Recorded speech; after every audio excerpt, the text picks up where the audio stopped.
All right, welcome everybody. We're going to get started here in just a minute. Paul, I think, had to go get something done there, so he's going to be offline for just a few seconds maybe. Oh, there he is. I'm here. Yeah. All right, Paul. Woo! Yeah. You know what? Being on time. There was I had a PE teacher that I taught with, and what he told me, like it was a couple of things. He says, never be late for a funeral and never be late for your own wedding. Otherwise, everything else is maybe a little bit more up in the air. So a little flexible. Were you at a funeral? I wasn't. No. And I wasn't at a wedding. I was at a wedding recently, just not right now. All right. So you have a good story because we talked a little bit behind the stage there, or behind the screen. Sure. Your travel frustrations. Sure. It wasn't the wedding; it was the travel. So exactly. So I'll be happy to talk about it because we're talking about travel and safety and security and traveling with watches today. So about 2 weeks back, I flew from Salt Lake City, Utah, to Providence, Rhode Island for a wonderful wedding of a good friend of mine. And with part of that, for those who don't live in the U.S., Salt Lake City, Utah is about 4/5 of the way west, nearly at the west coast here in the United States. Providence, Rhode Island is literally touching the ocean. So travel-wise, that was about 3,000 to 3,500 miles of travel each way because there's connecting flights. It's not as simple as just flying straight there. You're not going to get a flight from Salt Lake City, Utah to Providence, Rhode Island. Flying out there was easy. We flew from Salt Lake City to Charlotte, North Carolina, and then connected from there and got to Providence, Rhode Island. That was fine. Coming home was a nightmare, though. So we had a 4:30 flight out of Providence, or I should say a 4 o'clock flight out of Providence that was delayed till 4:30. Then delayed till 5:30, then delayed till 6, and then we hopped on the plane at 6:15 and flew to Philly for our 7 p.m. flight. So mind you, I'm thinking, well, we've already missed our plane. Except the plane in Philly got delayed too. So like, oh, thank goodness. We don't have to worry too much. So we board the plane at Philly around 7:30, and we're on the plane for 3 hours.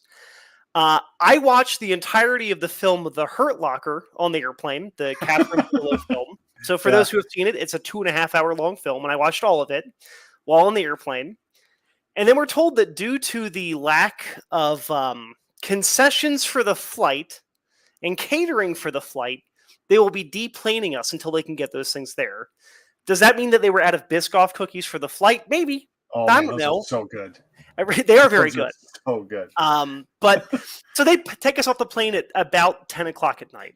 Yeah. We wait in the airport getting updates that are useless, right? What happened is that they didn't get the water or whatever for the plane, and it took so long that the pilots had to stop flying the airplane. They were now in the air for too long, despite sitting on the ground, and weren't rated by the FAA to fly anymore. They timed out, as the phrase goes. Yeah.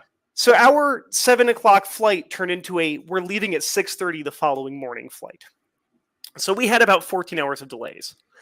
So it was not the most fun travel. Great trip, but we were stuck in Philadelphia airport overnight, and American Airlines was not very helpful. They gave us food vouchers while everything was closed, which was very fun. Yeah, and then they gave out hotel vouchers for people who wanted to come back in 6.5 hours to get on the airplane. Yeah. Except they ran out after 10 people.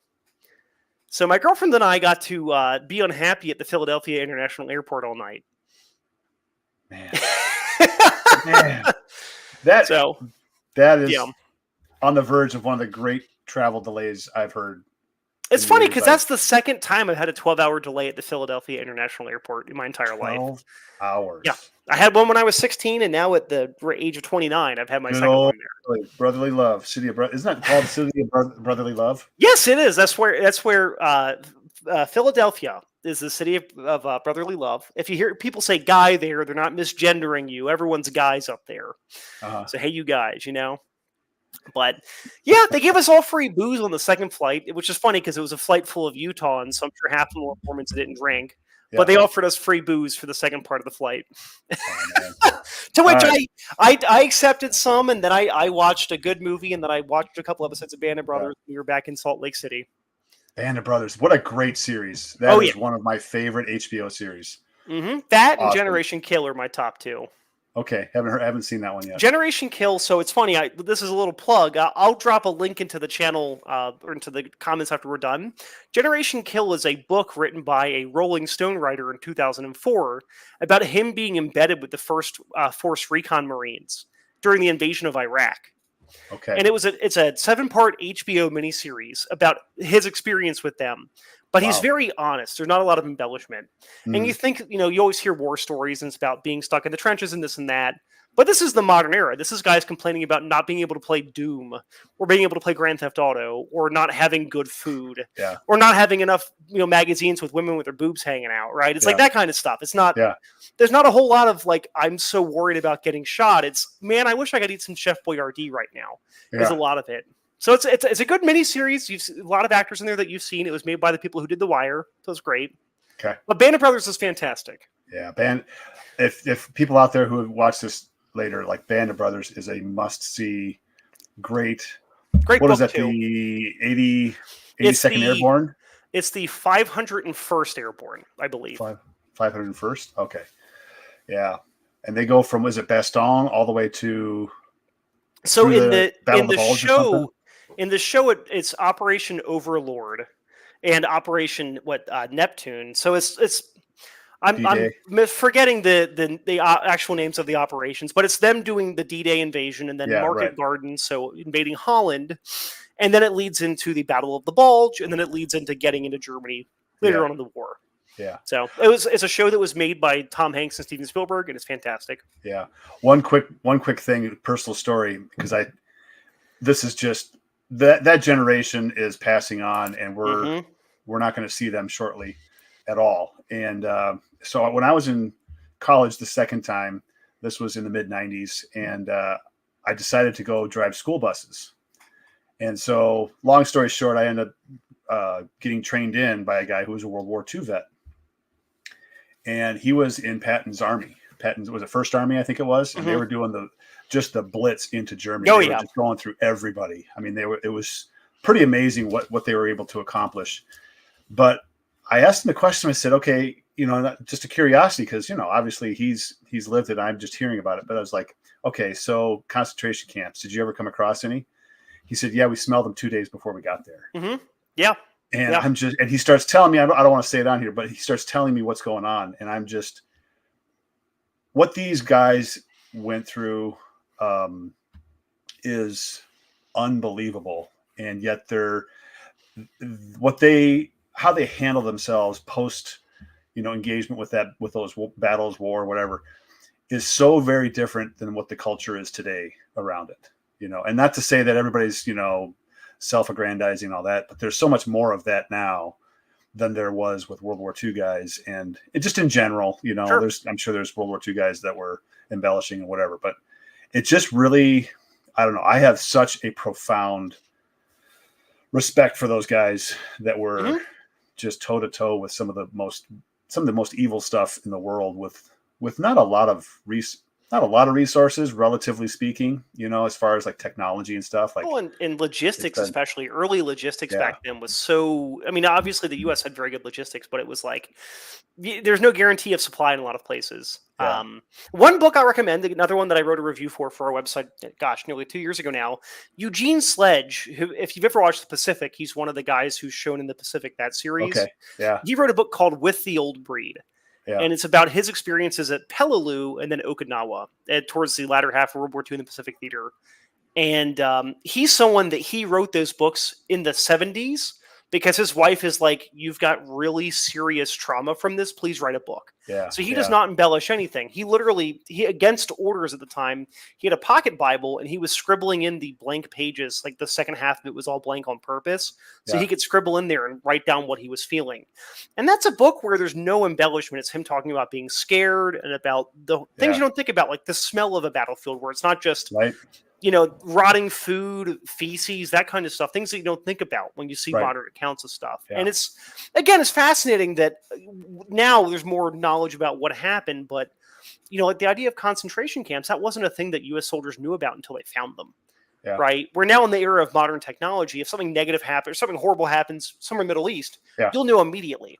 Well, it's satellite imagery. I mean, all the things that we have access to, the military has access to. Is, so like that's again resource rich. It's a very resource rich military. Exactly.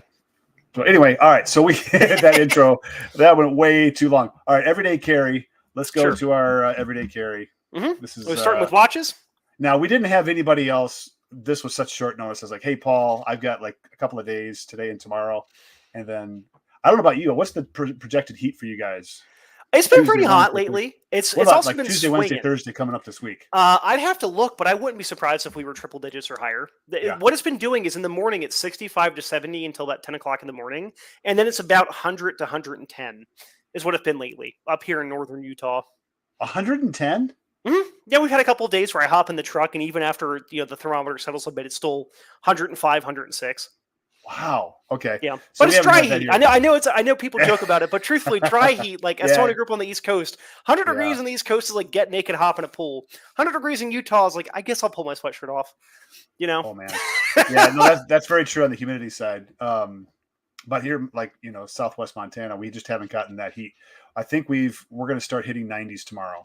Okay. Well, and I mentioned your humidity is about the same as ours here. Yeah, and 100 by Wednesday, so it's going to jump up quick. Got to stay hydrated. Oh man! All right. Let's see here. Get over here and do the thing. Okay, so I'm going to go first. For whatever reason, I like to have you go first because yours is not as cluttered as mine. But this is from the last time we were like in June. Was it early June? Yeah, it was 4 weeks ago. It was the 12th. 4 weeks ago, yeah. Okay. Yeah. All right. So we're still kind of on once a month. Mm-hmm. So this is some of it. I go through a lot more watches than this. I think this is probably the last 2 weeks. But just knives, watches, flashlights. And I keep, this is kind of funny because I go back to, like, as far as the flashlight goes, I've been carrying that Lumen Top Silver Fox. It's a screw top user interface. Like you can turn it on and off and it changes the intensity too. So, but it's super easy to use. And I've been testing out the Phoenix. Yeah, Phoenix. Yeah. That little keychain light, because I just love keychain lights. I think they're always underrated and undervalued sometimes. Knives, oh yeah. So the one on the far left, beautiful knife. I don't even remember what the name of that one is. It was an Amazon thing. It's a Damascus blade. Sure. Rosewood handle, I think, with pewter inlays or whatever the end cap is. And I think that's a titanium milled clip. It looks like it has that color of titanium. Yeah. But anyway, that's just a beautiful. I was like, man, that is such a gorgeous looking knife. I don't care if it's $10 or, well, I guess it's $200. I do care, but sure, like that is a cool looking knife. But then I've got the going from there to the right, I've got the MKM, and that's a little pocket knife, really small. I think it might be too small. I thought for sure I was going to hang on to it and it would just be a great little fixed blade knife, but I think it might be a little too small. However, it's a fixed blade, totally pocketable knife. I love that part of it. And it's also, it comes with a lanyard so you can put it on your neck. Civivi Vision. Next to that's the Sencut Sexy, SACHSE. I had to look this up. Like, how do you say this, Sencut? Like, they spell it one way and they want you to say sexy. That's what they're wanting you to say. Well, and I looked it up. There's actually there's a company called Sexy, and I think it's a geographic location if I remember right. But this company was called. I'm going with Sexy. Sure. And then that's the Tucson. I love that blade or that knife and blade. It's a T388, so that's one that I just think is awesome. And then it's a tactile turn pen. So anyway, that's just going through like what I think I've done now for everyday carry is watches especially. I use my watch box as, Tim, you have to wear all these watches this week. You don't have to wear them in any order. You just have to make sure you get through this one, and I swap them out and put it. And I got that from another YouTube channel. Sure. Was it Melissa Backwoods? She has a table by the front door or wherever. She has a table full of knives that she carries because she does knives in her YouTube channel. And she has a table that's where her knives are for the week. It's like, oh, that's a great idea. I need to do that with my watches. So, because I don't go through as many knives during the week. I'll wear a knife in my pocket for like a week, maybe two, and then swap it out. But when we come to mind, I've been using the same pocket knife for the last 10 years now. I found one that I thought is perfect for me, and I haven't changed. You're boring. I know. Hey, it comes with the No, you're good. You're good. It's a good boring. Yeah. So this is a photo I submitted for, I think it was an episode that you and Shane did a while back. Yeah. But it stayed the same. So just for reference's sake, this photo here is from 4 months ago. I still have my chest-mounted fanny pack thing here that I've been using as my bag when I'm hiking or at the gym. So the way I wear this is I wear it on my chest like this. Now, I'll pull it off when I'm at the gym and I can lay it on my equipment because I don't have anything in here that is dangerous or if it got stolen, I would be bent out of shape, right? Yeah. Right. So the reason why I say that is that I'm going to lead with the thing I use the least, which is the gun, right? Yeah. So on that far right side of the screen there, I have a G-Shock, a can of pepper spray, and then my Glock 48 that I carry. That belt there is one that I actually pulled off before we started recording, so I can show it here too. This is a belt that you wear underneath of your regular clothing, and it's basically a belt that allows you to carry a gun without having belt loops on pants. Right. So I can carry a gun at the gym. I can carry a gun if I'm wearing gym clothing. Like if I'm hiking this time of the year, I'm wearing gym clothing on most of the trails because it's 1,000,000 degrees and you want to have more airflow. Yeah.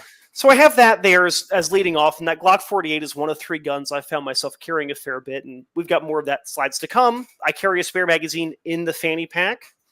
In the front compartment here. Yep. I also have the flashlight, which is there at the top, which is a Surefire EDC L2T. Carried that for years and years and years. I carry that little black thing, or my headphones, wireless headphones, good to have.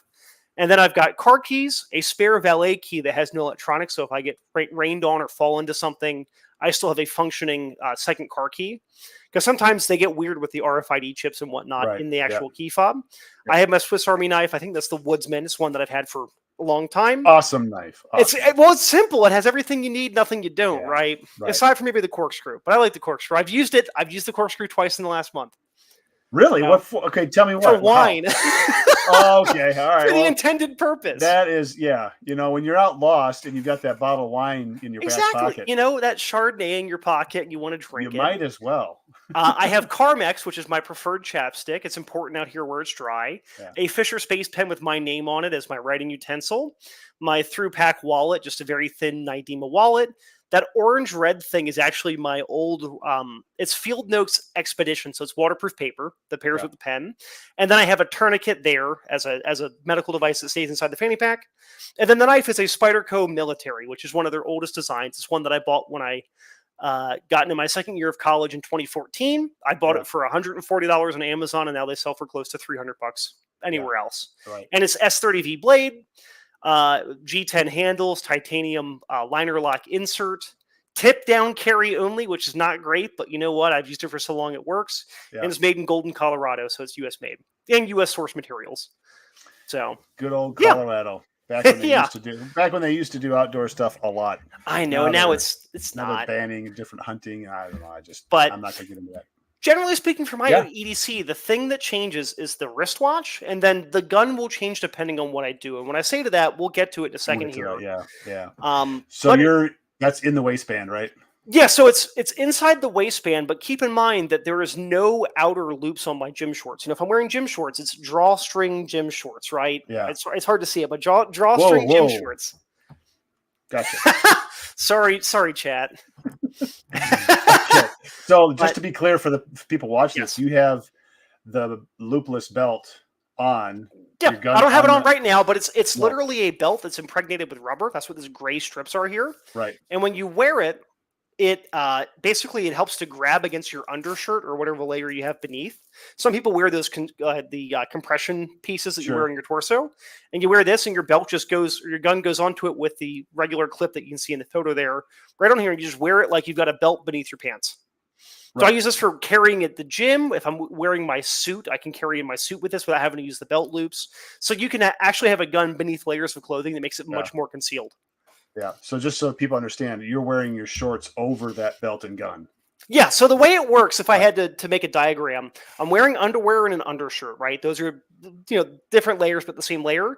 The belt goes against my undershirt and under my shorts. And then I wear a t-shirt over top. So I ripped off my pump cover, but I wear a thicker material t-shirt over top. Right. So you're wearing 2 t-shirts. Yes, basically. Gotcha. But the bottom one's a thin compression one that's moisture wicking and all of that, so I don't get too gross and sweaty wearing it. Yep. So, and I've done that for a year and a half now with this belt system. Before that, I had fanny pack carried, but then the issue you have is if you pull the fanny pack off, you don't have the gun on you anymore. Right. So, I like this because I get to keep the gun on me. It's a faster draw stroke. It's more secure. It's safer for a lot of reasons. Yeah. And I can separate myself from the fanny pack. I can rip it off and throw it on the machine while I'm doing leg press or something and not have to worry about keeping that extra thing on me. Yeah. So, but if I'm wearing regular pants, all of the same kit is on me. Yeah. Just on my person because I wear cargo slacks. So, they're thinner cargo shorts, but or long pants, depending on time of the year. But the same stuff, just a regular leather belt, and then the guns on there too. Right. Okay. Very cool. Yeah. All right. Consistent. You are consistent. And I'm going back to this. I think was there one other thing I wanted to mention here? Oh, Swiss Army knife. I forgot to mention that. Yep. The Swiss Army knife or the Victorinox, underrated. Absolutely. It's not the thing that you're going to be, with a folding knife cutting some heavier duty stuff, but you can absolutely open boxes and do some minor things. And I will say this, the toothpick on that has gotten used in the last 2 weeks quite a bit because we have had sweet corn. My wife has this like space between her teeth and we go out to eat. She's like, you got a toothpick? I got my, Swiss Army knife one. Okay. So it's such a great little tool. And there's different sizes with all the different tools. I think to start with, go with the compact. The compact really has all kinds of good stuff with it. And it's really thin. So if you're looking for something thin, the compact, I think, is the way to go. Plus you get a full-size knife. You get a full-size knife in there, and I'm sure you probably get like the nail file in there too, which is super useful. The two drivers you'll use more than you think for like tiny screws on furniture. If one of your kitchen table chairs is a little wiggly, you just pull it Swiss Army knife, you can tighten it. The bottle openers work great on those. The can opener works pretty good. Yeah. And for like $20-$25, like I can't think of a knife that costs that much money that you get as much utility out of as one of those. Now the compact, I think, is more than that. I think it's closer to 50, but interesting. Yeah, it's not. It's actually, I think, it's probably about the same price as the Huntsman. Interesting. Or even the Deluxe Tinker. The Deluxe Tinker is another great one because it has the Phillips driver on it. Oh, and I will say this: the scissors on Swiss Army knives are fantastic. They're awesome. Now, I'm going to say this because we're still we're exiting, but so Rock Tool, okay, they've got a scissors. Let me see if I pull this out right, and it's a liner lock scissor. Got a bunch of lint in there. But you have to get it to liner lock, and then when you do, the scissor comes out. But the scissors on these, I'm going to pull the scissors up on both of these. Sure. Just so you can see the size difference. There it is. Yeah. Big scissors. Yeah. And this Rock Tool, I think it was $25. Interesting. Great scissors. I mean, just fantastic. Sure. Well, that's something. So this might be TMI, but when we flew, I could only bring so many things with me when we came to Rhode Island, right? Yeah, right. And I checked up a piece of luggage so I could bring firearm and then anything that wouldn't be allowed carry on. So for those, again, outside the U.S., you might not know this, but with a lot of airlines in the U.S., if you're flying domestically, you can fly with checked firearms in your luggage. You have to declare it. You have to show it. There's a full process for it. TSA has their process, as does the specific airlines. But what I'm getting to is I brought two Swiss Army knives, my regular, I think the Huntsman, and then the teeny little one that is just a tiny knife, a pair of scissors, a nail file, toothpick, and the tweezers. Yeah. And my girlfriend and I use that the most more than any other tool because it would be like, one of her nails chipped a little bit. She can trim it real quick with the scissors while we're at the wedding venue.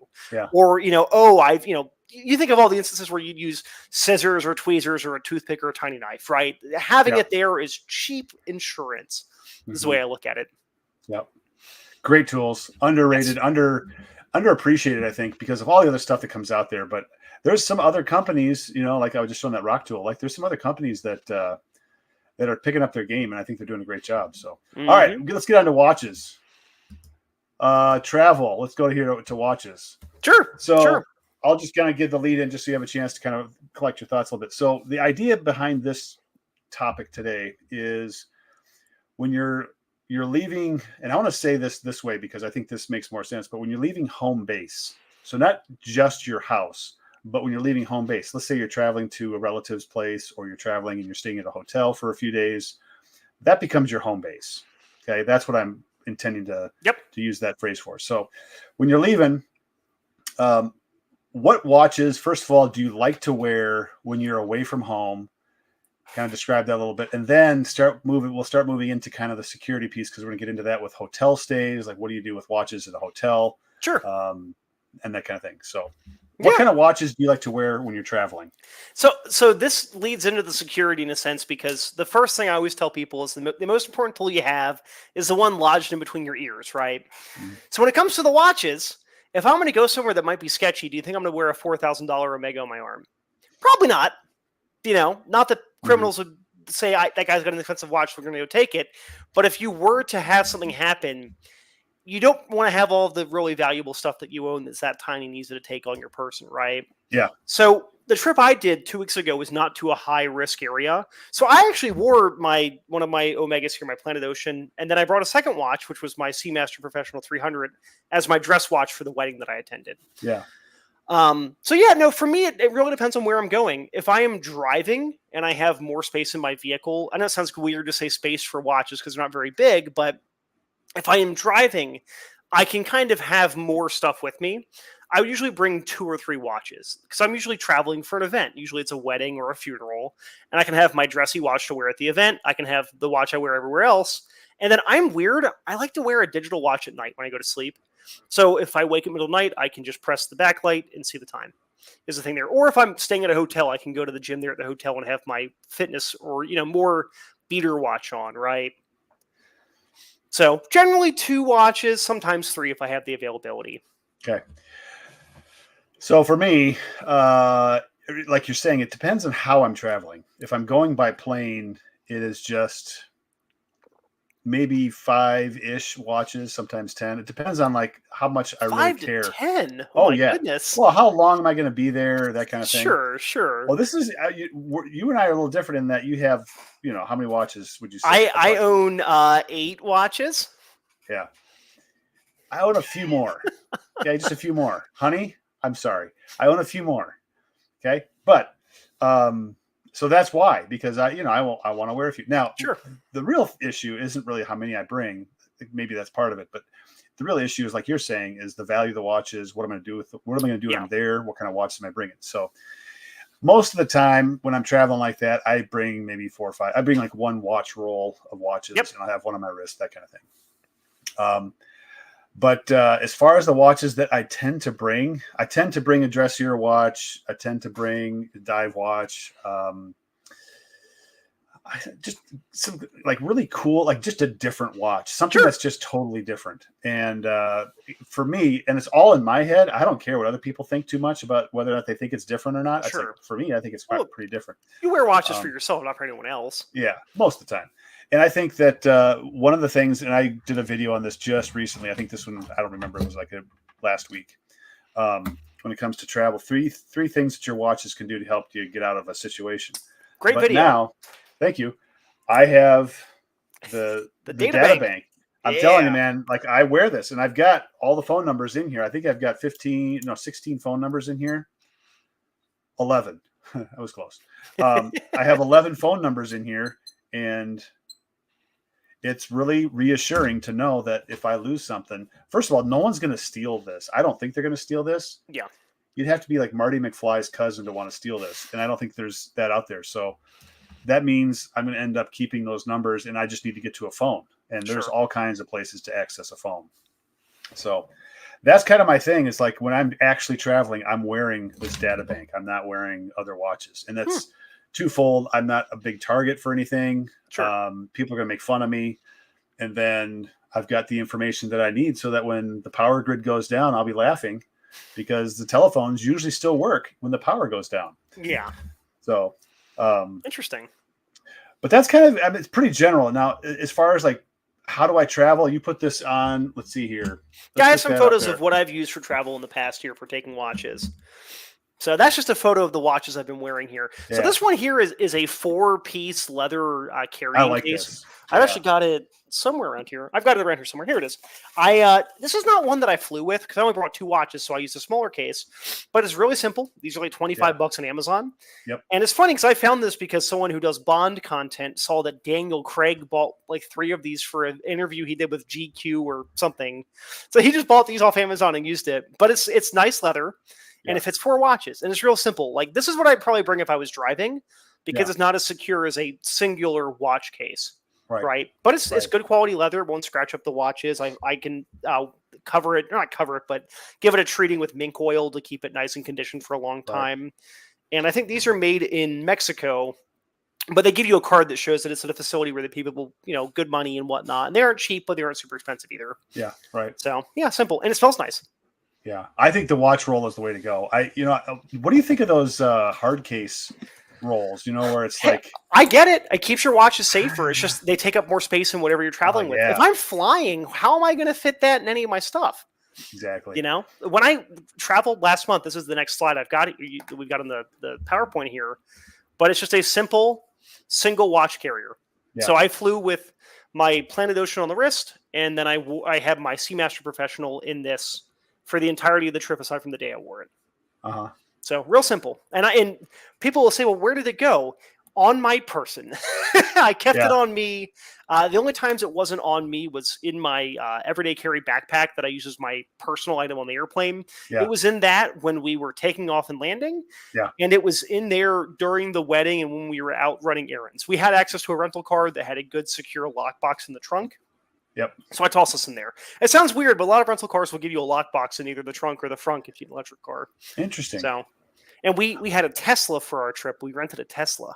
Ooh, it was a weird experience. Well, nice. I'm not planning on buying one. That's all I'll say. We had a Model 3 that was very strange. The all important question is: did you put it in? Was it ludicrous mode, and did you go with it? So it was actually set up for all of the high speed stuff from the rental setting. Way to go, rental company! It was Hertz. Hertz really wants to get you there on time. Well, the crazy thing, I thought the car was older than it was, but it was a 2022 rental with 54,000 miles on it. Oh, okay. So it was very new, but this is a story for a different time. But we played Stardew Valley, which is a popular video game played by women generally. Uh-huh. It's a classic game that's like 5 or 6 years old. The car had it built into the center console. You had to be parked to play it. My girlfriend loves Stardew Valley. She can probably hear me talking about it right now. And we were with a friend waiting for a reservation at dinner one night. Pouring rain. We're like, hey, we'll play Stardew Valley in the car. We play it for 15 minutes. We get the car reservations up. I go to start the car, and our windshield wipers don't work. So we were like, oh, gosh, Elon's unhappy that we played video games in his car, and he's turned off our windshield wiper privileges. Because I had to hard reset. Can you imagine hard resetting your car so that your windshield wipers work? And this was a Model 3. It wasn't a Cybertruck that explodes when it sees liquid, Yeah. Or just stops running when it gets really cold out. Or all of the issues. But that's a show for a different time. But travel with watches, I'm generally the 4-piece roll, or if I'm flying, I'm just bringing 2 watches. And I'm sorry, especially Johanna. Johanna, I know how you like the Casios. Yeah. I flew with 2 Omegas for this trip because I felt like I would be weird if I brought 3 watches. Plus, part of it is that I didn't want to have any battery-powered watches with the various security machines with the TSA checkpoints and whatnot. I hear when you bring 2 Omegas with you on the plane, they seat you in business class. They seated me next to the bathroom on all 4 of my flights. We got to see everybody hit the bathroom on all 4 of our flights. How unfortunate. I got to sit at the back of the airplane with a nice watch on. It gave you something to look at when we were delayed for 12 and a half hours. Someone walks by to go to the bathroom. It's like, I'm just going to check in. Literally, I think we had 60 people hit that bathroom on the first flight we did, like half the airplane. Oh, well, when you're sitting there forever, it's a 4-hour flight, Tim. Yeah, but you're sitting on the tarmac. How long? Oh, okay. Yeah. Well, yeah. For when we were stuck, you sit still. When you're in the airplane and the ride has ensued, and people are sort of scared because everybody's a little bit scared in the plane, right? Going to the bathroom is a risky thing, but when you're sitting still on the tarmac on the ground, it's like, I got to go. I'm getting up and going, Psychologically, I think it's a little different, but okay. Fair. All right. Yeah. So I'm not going to add to this. I was thinking about putting, I've got a canvas roll, the same thing as you got for a pocket. And one thing I do want to mention though, because this is how I squeeze in, I think I'm going to demonstrate this one, but you can take a couple of watches, and what I'll do is I'll take, this is actually a knife. I don't want to do this. I grabbed the wrong one. I grabbed a knife roll. But you can take 2 watches, put one where the head of the watch is sticking up out of the pocket. Yeah, and have them have the head. Yeah, have them go opposite directions inside the pocket. So sure. Then you can get. I don't know if you could do 2 in each where you have 8. I think you probably get maybe. It just gets real thick. Is the thing. Yep, super thick. But for a guy who's trying to squeeze a bunch in like me, you've got 2 arms, Tim. I do. And, you can put a couple on each arm. Exactly. I wore, you could be like a shady vendor in New York City selling watches. Have you ever tried wearing 2 watches? So it's funny, you talk about that. There's someone on Watch Crunch who threw out a challenge like, hey, who wants to join me on a double-wristed week challenge? And I'm like, that would be really funny if I picked my 2 biggest watches and wore those for the next week. Yeah.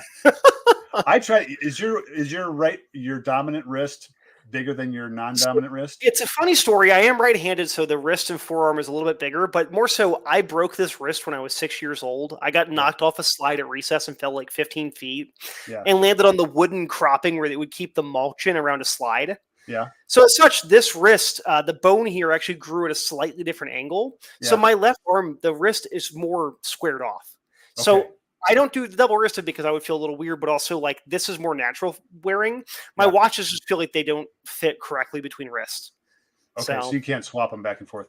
I have to resize if I'm doing it to the right wrist. It's massively different because this bone grew differently since I was a kid. So I'm in the same boat. Like I can't wear a bracelet watch because it's just not fitted correctly for my right wrist. My right wrist is, adjustment wise, probably two micro adjustments bigger than my left wrist. Sure. So that means that none of my bracelet watches are going to fit on my right wrist. Yeah. It's too tight. So I'm always wearing a strap on my. If I squeeze too hard, I can pop the clasp off this Omega. Oh man. So yeah, that's what the diver's extension is for. Well, the diver's extension is a huge expansion, right? Oh yeah, it's a solid 2 inches on this, and there's no micro adjustments on this watch. It's all half links and quarter links. Yeah. Oh, that's true. That the Omega does that. Yeah. Oh, it's I don't. They do it for some reason. I don't know why. It's probably to get you to buy more links. I think we should do that, Paul. The double wrist challenge for a week. Just do the double wrist thing. Okay. Well, you got watches you can do that with. I have this one that's finally working now on my IKEA hand here. Great. So I haven't told the story, and I'm gonna stay on this before we transition to the next part of the topic. For those that are watching, know I had Seiko Arnie issues. I have a working Seiko Arnie here. I'm gonna put it in front of a light, and hey, it hasn't reset the time. It hasn't reset the time. The thing that gets me. So I had issues where it was going out in sunlight. It's a vampire watch. Take it out in sunlight, it stops working. I sent it to Seiko twice because it came back still not working.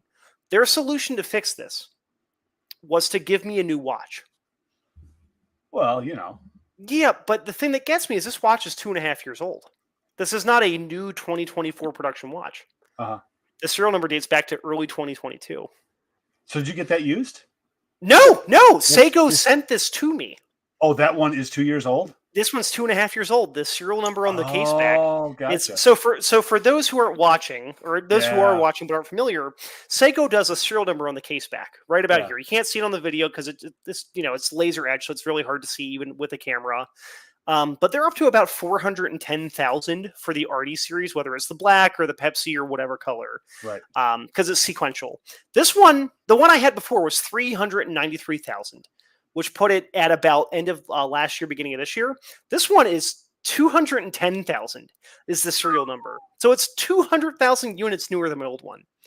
Where do they have these? I don't know. And they were very shady about getting it back to me. When I mailed the watch into them the second time, I wrote them a very mean note because I said, did you guys even work on this? Plus, you scratched up the back of it. Yeah, right. And they said that I had worn out the strap despite the fact that I didn't wear it after I got it back because it didn't work. And this is just wore out the strap? Yeah, that's what they told me, that the strap was damaged somehow. And you had it in your possession for how many months? To be fair, even including this watch, the Seiko Arnie with Paul Whaley has spent more time at Seiko's repair center. I owned it for 4 days before I sent it back the first time, and then I owned it for 2 days before I sent it back the second time. And I've now had this one for a week. And it was at Seiko for 3.5 weeks. And then it was at Seiko for 2.5 more weeks after that. Your 6 days of wear is wearing out the strap. Yes, that's what they told me. I have all the service notes right here. Yeah, I have all the service notes. Yeah, that is fan-freaking-tastic. It says right here. I'm going to blot out my address. Banned, scratched, or worn. Yeah. So it even says one time. It's hard to see it. It says one-time accommodation, and they just sent me a new watch. Okay. No, I don't know. Yeah. Well, you know what? If you end up with a new watch that's going to work all the time, like who cares? It's new, right? And it's all that work for a watch that costs 4 times more than a G-Shock and has less features and feels cheaper than a G-Shock too. But do you feel huge when you're wearing it? I honestly do. I do. Yeah. Even with the crappy bezel. See. Okay. All right. See, I'm not totally off the Arnie bandwagon because as a teenage kid, that was such the watch I wanted to have. I'll send it to you. I'll send it to you before too long here. Nah, well, okay. You can test it out. I've already got one watch in transit. Yeah, to you to you've test got out. one. So I'm trying to figure this out. People don't know this, but this is between you and I. But you've sent a watch and you won't tell me what it is. Yeah, it'll be there in a couple days. I think I figured it out. Do you want to try to say it now, or do you want to keep it a surprise? I think it's the Islander. It's a possibility. Would you say yes if it was right? Would you like me to? No, you don't have to. I like. Well, all I'll say is my review on the Islander Port Jefferson GMT went up last week, 4th of July. Okay. So it might be in transit to your house. There might also be some other weird things I threw in the package. Okay. Nothing inappropriate, though. All right. Nothing that explodes with glitter? Nothing that explodes with glitter, but there might be beans in there. Beans? I may have sent you some food. Oh, that okay. Might be of the long shelf life variety. Okay. All right. Figure out if this is coded or if this is actual literal. All right. I am not someone that's good at coding things, so take it literally. Okay. There might be some long shelf life food that's good for going camping. Oh, nice. Okay, good. I can get into that. Yes. But I should say the Arnie is on here because I've been wearing it since I got it back. This has replaced the G-Shock temporarily as my workout watch, my assembling furniture watch. Like we were at IKEA for 3.5 hours yesterday. Yeah. Hence why I have the IKEA fist for putting watches on. Okay. And so this is trying to like it. I'm trying. Paul, do they sell an IKEA hand? Yeah, that's what this is. Yeah. Yeah. Well, I thought it was like part of a package or something, some kind of Halloween gag thing. No. This is a hand. We can shake hands with it. We can do double wrist shots on each hand. Nice. But the thing is, it's a right hand. Okay. So if I want to try to shake hands with it, I feel like I'm doing something wrong here with my left hand. That would be wrong. Mean, yeah, it is. I can bump it. I can do lewd images that I won't do here. Yeah. But $15 at IKEA. It's probably called the hand disc or something. Yeah. It looks like a carpal tunnel with how I have it to hold the watch. All right. Let's get back to the topic of watches and travel. Sorry, everybody. Hey, they're along for the ride. Where did we leave off? We left off with travel watches. The style of cases that we use and the amount of watches. Yeah. So I'm not going to add to it. Yeah. And the one thing I wanted to add was like putting watches that were just like, basically you take, and I've got 2 Bernies. I love these watches, by the way. The Bernies, Field, and the Flieger. But what you do is you put one in this way and you put one this way in the same pocket. Generally, got to be careful of scratches. Yep. For me, if I'm keeping it long term, I don't care. Same. I really don't. Unless it's a dressier watch, then I'll be a little more sensitive towards it. But the rest of them, if they get scratched up, that's the way it is. That's why I like sapphire crystals. Yeah, sapphire crystals. I will say I'm a weirdo. I prefer aluminum bezels for my dive watches.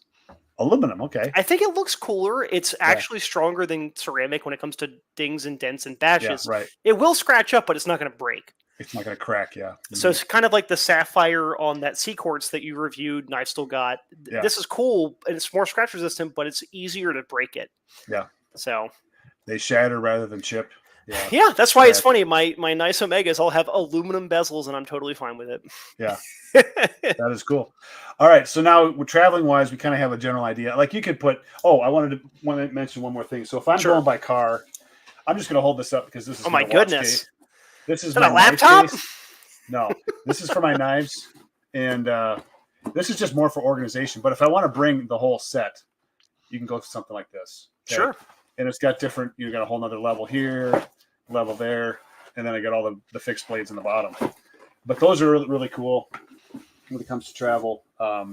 It's an Amazon thing, but you can get a hard case and put a whole bunch, and then you have the whole thing in there at once, and they're all together. So now, and if someone wanted to buy that, could they use your affiliate code to get it via Amazon? Probably if I updated my affiliate links. I just saw my thing. I think I've got probably 77 cents in affiliate links or thing. It's something. It is something, but I don't have access to it until I make $100. So Yeah. So they're making money. They're making interest off my 77 cents. All right. So now you get to the places you're going to stay. Paul, do you have any ideas or suggestions on security? You do have ideas.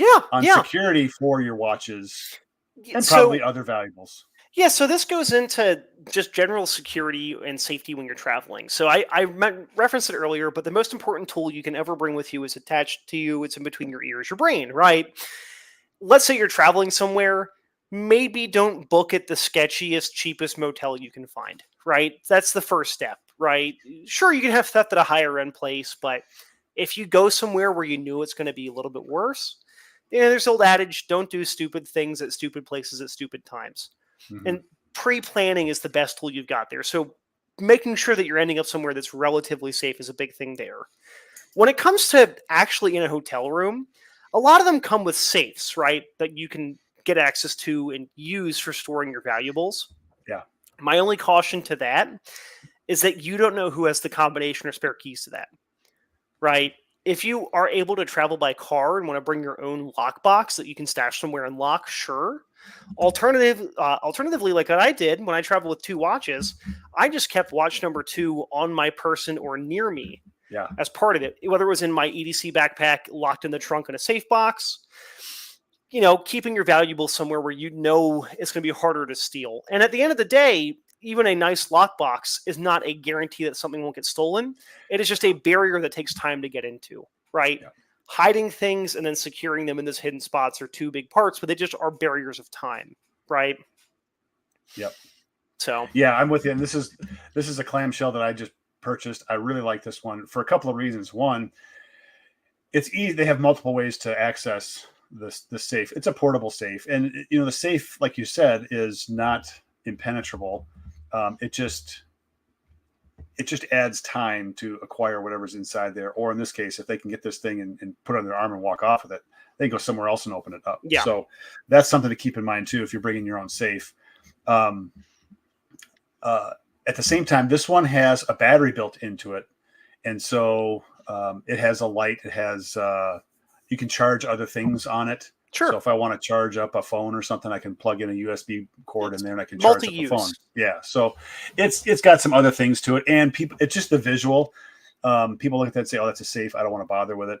Again, like opportunity is a big part of crime. And if you can make the opportunity much more difficult, you start to minimize, not eliminate, minimize criminal activity. So it's like a fence, right? A fence won't keep out someone who really wants to get in, but it'll keep out anyone who's not super motivated to get in. Right. It's just more barriers, and the more barriers you throw up, the harder it'll make someone who really wants to get your stuff. They have to try really hard for it. So that goes back into the room. Once you get to your hotel room, let's say you decide to use the safe there. It's in a spot that's a little bit more concealed. What do you do now? Well, obviously lock the door, right? Mm-hmm. I would say before you lock the door, throw up that do not disturb ticker that they give you, the little door handle hanger. Even if you're in there and you're fine to get disturbed, throw it up there because it's another barrier, right? Lock the door, use that door jam thing that they give you that I've seen people on the internet can get past that. But again, that's another barrier. And then from there, you could do other things that would be a little bit less, maybe not less safe, but they're more secure, but would be harder if there was an emergency. Yeah. Theft at hotels does not happen as much as people might think it does, depending on where you stay. But like you could take a chair that they give you at the desk in the hotel and jam it beneath the door. But what if there's a fire and you have to get out quickly? That might be harder to undo than the risk of someone possibly getting past the 2 locks on the door. Yeah. And then getting in there, right? Yeah, right. So that's personal preference if you want to do that. Yeah. But that's something you can do. One thing I'll recommend is if you want to leave valuables there, again, I would say take them with you if you have the ability to do so. If you want to leave things there, make it seem like someone is there in the room even though you aren't there. And what I would say is keep the lights on. If there are blinds that go outside, keep them closed if you want to. That way people can't actually see that there's no one in there. Keep the TV on and turn it up to a volume that's not so loud that you're going to piss off the neighbors and they're going to kick you out of the hotel, but loud enough that someone can hear it from the hallway. Right. That would tentatively insinuate that someone's in the hotel room, right? Yeah. Make it seem like it's lived. People don't want to try to, confront you if they want your stuff. They just want your stuff and then they get out, generally speaking. Mm-hmm. That's why a lot of burglaries happen on houses that are not currently occupied, vacation places where they'll rob your house when you're at work because you weren't there. They don't want to deal with you. They want to take your stuff.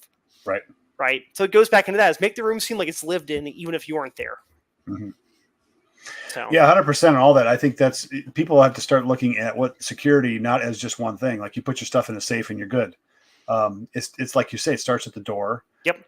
It could actually start with your car and how you secure your car and what you have visible with the car. Go to your room, like it's the layer of security at the door.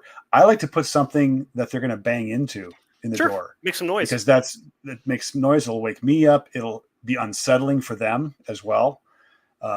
So that's part of it. I always have a flashlight, and I actually have the flashlight on during the night so that I'm not trying to fumble around to find it.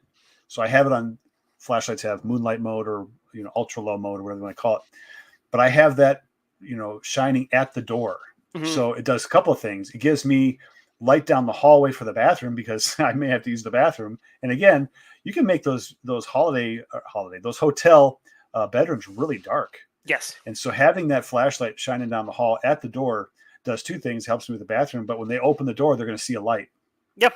And they're not going to be able to see, a lot right away. It's also going to be light poking up beneath the door and above it, which is going to, again, if lights are on, people are probably awake. So I know this might seem like very basic stuff to people, as in like, okay, this doesn't work, but everything is just a barrier to stopping something from happening, right? Yeah.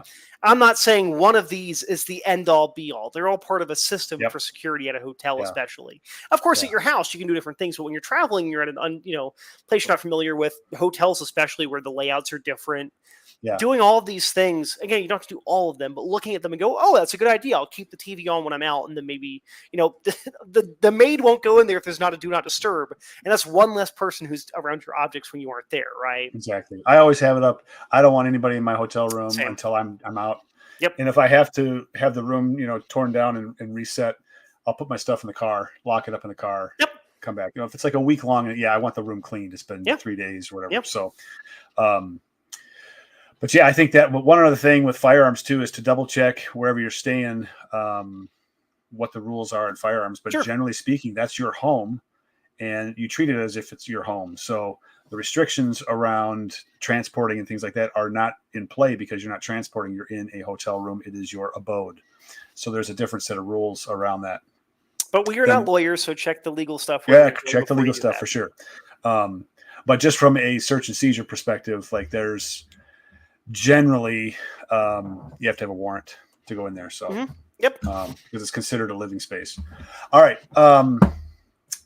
So we covered the hotel kind of thing. What about let's get into a little bit of the other stuff. We had others as an idea. Like, what are some other things when it comes to traveling? Just general suggestions, ideas, things you picked up on. The biggest thing I would say is notify friends and family that you're doing something, right? Mm-hmm. You don't want to have grandma concerned that you're gone missing because she didn't know that you and the wife went to Myrtle Beach for the weekend, right? Like, notify people that we're going somewhere so that way, if something does happen, someone's aware that we are somewhere and we should be there, hypothetically, right? I want to add. Can I add a story? I got to add a story. Sure. This is funny. So I gave my mom access to what is it on Apple? Is it Find Me or whatever where someone's traveling on a road or whatever? The AirTag things, and it can track your phone connected to the car. So they track my phone. So she's tracking my phone. I'm driving from Minnesota back to Montana. So I'm going through I-90 all the way across Montana, and I'm getting tired, and I pull off at a rest stop.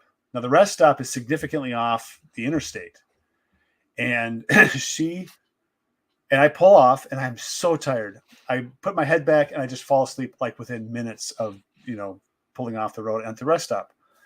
She calls me, and I just about jump out of my skin. She says, "Tim, are you okay? I saw you drive off the road." Like, no, I'm at a rest stop, and you just woke me up. And I got such an adrenaline rush from her calling. You started driving again? I couldn't sleep, so it just totally screwed me up. So when you inform people, I'm just, there's kind of that extreme. That's an extreme, but that's really fun. The example I'll give is that when we were out of town, my girlfriend and I, we have a cat. So we had a friend that came and fed the cat. She knew where we were. And then I had a friend who came in on another day because her friend couldn't make it that one last day. And he knew where we were, hotel, location, all that kind of stuff, right? So notifying people. Other things I'd recommend doing is especially if you were somewhere like I was 3,000 miles away from home in a rental car in a a state I'd never been in before, in a series of towns and cities I'd never been in before. We took a lot of photos of where we were, right? The example I'll give you, we're parking at a big Walmart to get little incidentals. Take a picture of where you parked before you actually walk into the store, because you might not know where that was, right? Just that kind of tracking for your own sake. You don't want to look like someone who's lost when you're somewhere kind of unknown, because again, that's a quick way to look like someone who could be a potential victim, is to look like someone who's not from that area. So just notifying people where you are, doing your own tracking on yourself is one of those things. Like, okay, what is, maybe not an itinerary, but understanding, okay, we're going to go here. Do people know that we're going here? It could be a simple thing of like, hey, we're going out to dinner with a friend. We'll text the group chat for the wedding party that we're going to so-and-so's ramen noodle shop in Bristol, Rhode Island. Right. Just so people know where we are in case something happens. Right. Yeah, but that's the big thing, is just letting people know where you are. We're not necessarily special forces guys out in the desert trying to find places. We're people on vacation generally. You're travelers, right? Letting people know where we are is an important thing. So I'm gonna counter that with one suggestion going the other direction: is stay off of social media. When it comes to showing where you are until after you're done. Especially the sites like, so you and I are both on we're on Watch Crunch. And even Facebook too. Like there's limits that you can have as far as the publicity, but on Watch Crunch, I'm not aware of me being able to limit to just certain people when it comes to the posts that I make. I think seeing your posts. You can't private them. They don't have location settings turned on for stuff aside from like where you, if you decide to say where you're located in the country, they have that there. But that's one where you can't private your posts, which I get it why, because it's trying to be a little bit more open with that kind of stuff. I'm sure you remember when Facebook got popular and people would be like, I'm going on vacation. And then people would break into their houses. I'm not saying go advertise you're going to be gone for a week and then people come and burglarize your place, but directly notify people who know where you are. Exactly. Call your brother Tom or your friend Jenny and say, hey, I'm going to be out of town for a week. I'm going to be at this hotel in this state, in this city. If someone asks where I am who's pertinent and they can't get a hold of me, you know where I am. Right. Same thing. We said do the same thing when you go hiking, right? If I'm going to go do a 2-day overnighter with some friends, I will let people know that I'm out at the, Mirror Lake out in the Uinta National Forest, right? And I will even do the thing where I have my Garmin GPS I can do burst text messaging from and text them midway through to be like, hey, we're still fine. Right. But specifically for traveling, I agree. Don't publicize you're going somewhere so people can break into your house. But you're right. There's a certain audience that should know where you are, and there's an audience that shouldn't know where you are. And resist the temptation to tell the people who shouldn't know where you are. The guy who does your oil changes probably doesn't need to know that you're going to Cancun for 2 weeks. Right. There's such a draw in social media to show people in the moment, like, hey, I'm doing this. And I've done this even with Watch Crunch, which is a great platform. But it's like, I'm out doing this. I'm out doing that. It's like, I don't do that unless I know that there's someone at my house and I trust what's going on there and all that. But if the house is totally vacated, I don't do anything until I get back. And then I'll post everything. So, then part of it too is what I like about Watch Crunch is that like they don't have, it's not nearly as lifey. So like you're not going to be advertising like, here's what I had for dinner. Maybe you will with the watch there or something, but it's not like Facebook where I think people are stalking you as much on there. But obviously it can still happen. Like it's not like it can't happen anywhere. Any app, regardless of how safe it is, people can still be creepy. Yep. So I want to say, like, again, this kind of goes back to just the idea of security when it comes to personal security, whether it's watches, whatever you have, or the people that you're with or your family, everybody has got to think in layers. You cannot think of just one or two things. I'm going to do this, I'm going to do that, and we're going to be fine. This is the reason I had that video out where last week on 3 watches that can help you is I wanted people to look at their smartphone and say, if that is gone, how do you function? Because that is, I look at that and think to myself, that's a huge part of my life now because I depend on it for getting directions. I don't have a paper map in my car anymore. I do it for online banking, credit card type stuff when it comes to paying the bills, that kind of thing. But then there's also the communication, making a phone call. We don't have a landline in our house. No one does. People don't have landlines anymore. Why would you? So, they charge you money to have a landline these days. So all of that and the contact information, I don't remember anybody's phone number because now I'm a different era than you.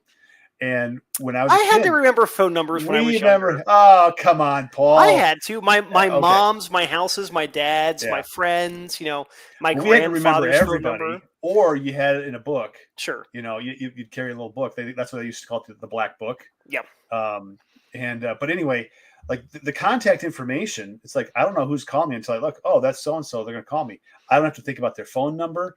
I don't have to think about their address and how to get there, because I just open up their contact, hit go, and it gives me the directions to their place. So sure. The point being is that when it comes to travel, you got to start thinking of a little bit of redundancy in that. Have a paper map of the state that you live in. Yep. At a minimum. Which is so easy. You stop at any decent, gas station, they'll have a paper map of wherever, right? Right. And a little cash, that you have in your whatever wallet, whatever you're carrying, a little cash just to get you through. Because now, if you lose your wallet, you lose your credit cards, you're losing all of it anyway. But if you still have your cell phone, you can use your cell phone for buying things. Sure, but how many people have the cards mounted on their cell phones now?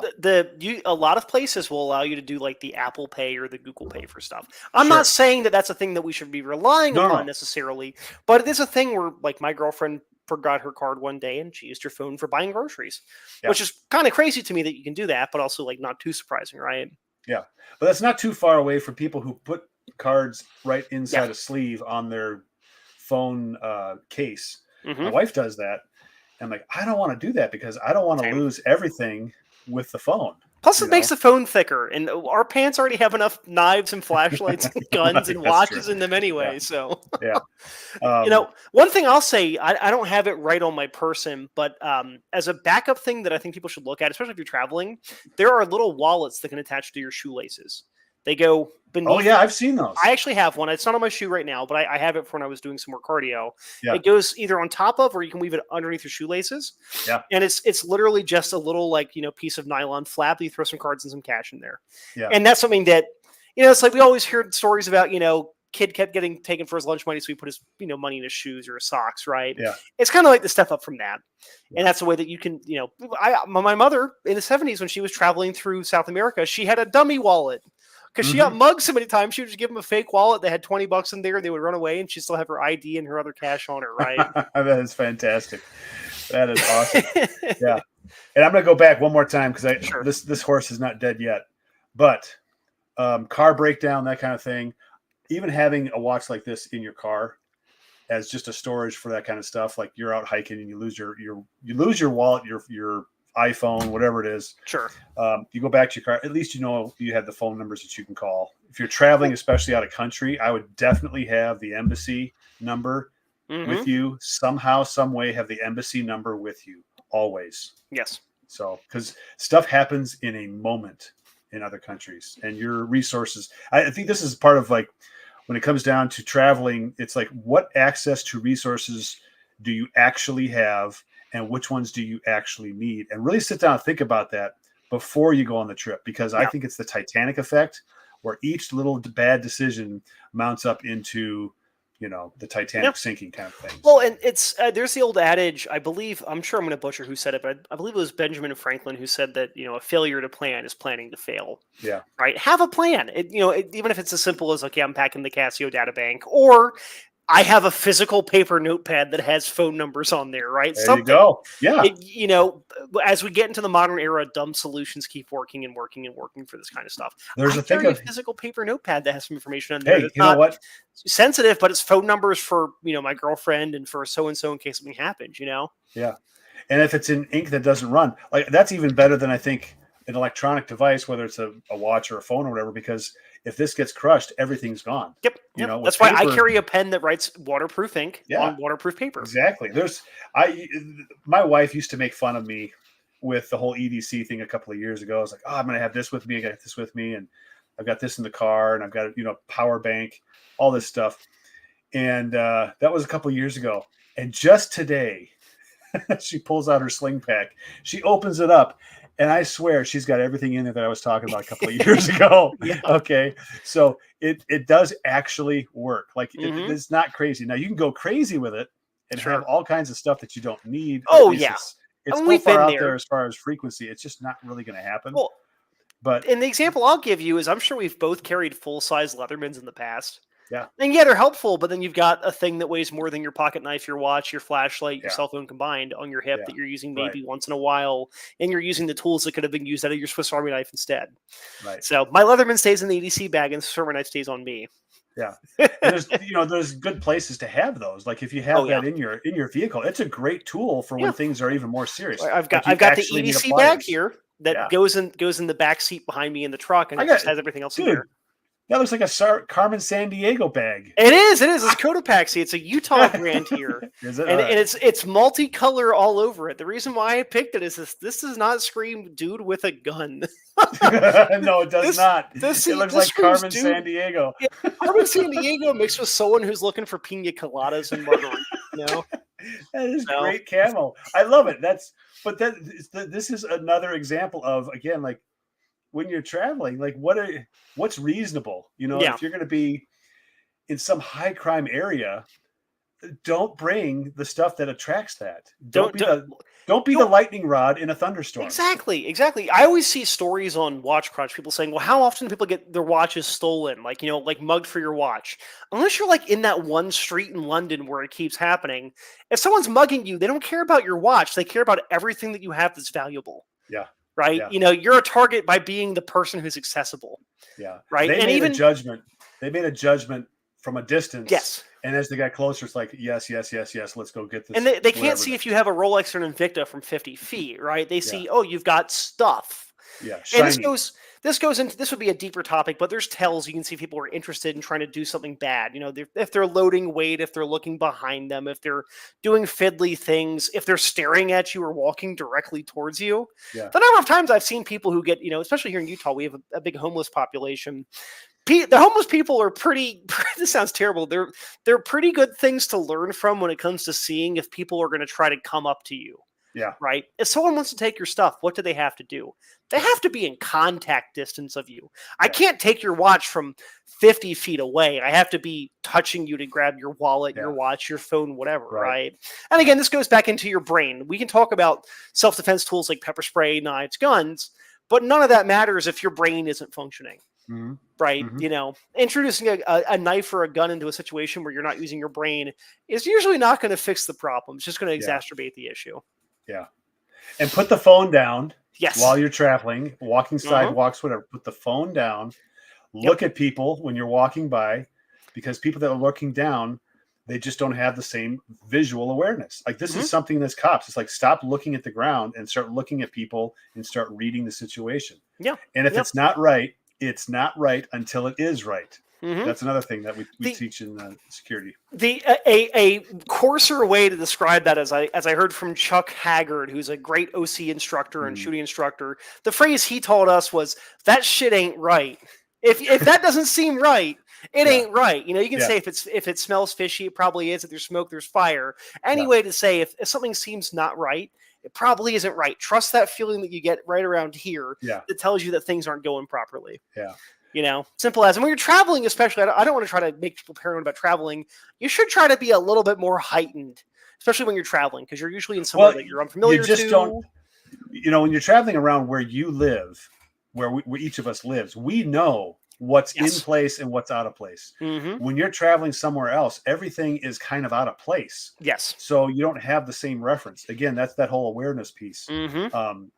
But an example of the, like, it's not right until it is right, which is a really important step, because it's getting past the denial stage into the action stage. So when I was teaching with our team in the county that we're in for school safety, we would always use the example of, okay, when a book drops on the floor, what does it sound like? Does it sound like a gunshot? It could, it depends on the book. If it's a math book and it's calculus, you might, it's like loud. Or a balloon popping in someone's room. And then the question is that we ask them, so is that out of place? Yes. So then why is it that you try to force it back into place by saying, well, that's just some of these, book dropped or balloon popped, especially if there's 3 or 4 of them in a row. Yes. Is that out of place? So don't put it back into place until it is actually, that's what it is, which means you have to go and find out. Mm-hmm. You're going to have to go ask. In that situation, don't do that if you got somebody who's giving you the weird look walking down the sidewalk. You'll walk up to him and say, hey, what's going on here? Yeah, avoidance is the goal, right? It's not about, like, the way I always tell people, someone who's carried a gun for a long time, is that, I don't want to be involved in anyone else's problems. People will try to make their problems your problems, right? And part of it is avoidance. And like you said, this is the inverse, where it's like, if I, you always ask people, like, okay, you hear a bang, you're like, oh, it's fireworks. It's like, dog, it's the middle of November. That's not fireworks. That's a gunshot, right? It's out of place, but people don't know that. And the counter thing, it's like, okay, you can think, like, you could, it sounds terrible, but people could get away with more things if they just let off of what people think versus what's actually happening. Right. And that's the thing, is that if something doesn't seem right, trust your gut. If it doesn't seem right, you might not need to investigate, because obviously when you're doing law enforcement, you have to go looking for the trouble. But if you're the average person, if something seems fishy, get out of there. If you have the ability to get out of there, if you go to the Walmart, when you're in, I don't know, Tennessee for a family reunion and you haven't lived there for 50 years and it seems weird, maybe just don't go there. Just leave. That's fine. Avoidance is more important than being a hero or this or that. Just don't be a part of something bad happening. I know that sounds weird and it's easy to say, hard to do, but avoidance is the big thing. Want to avoid getting into a mugging at a sketchy gas station 2:00 in the morning? Don't be there. Simple as that. Do you have a cat? Not in the room right now, but we do have one. Yes. Okay. So I think this is a pretty good generalization.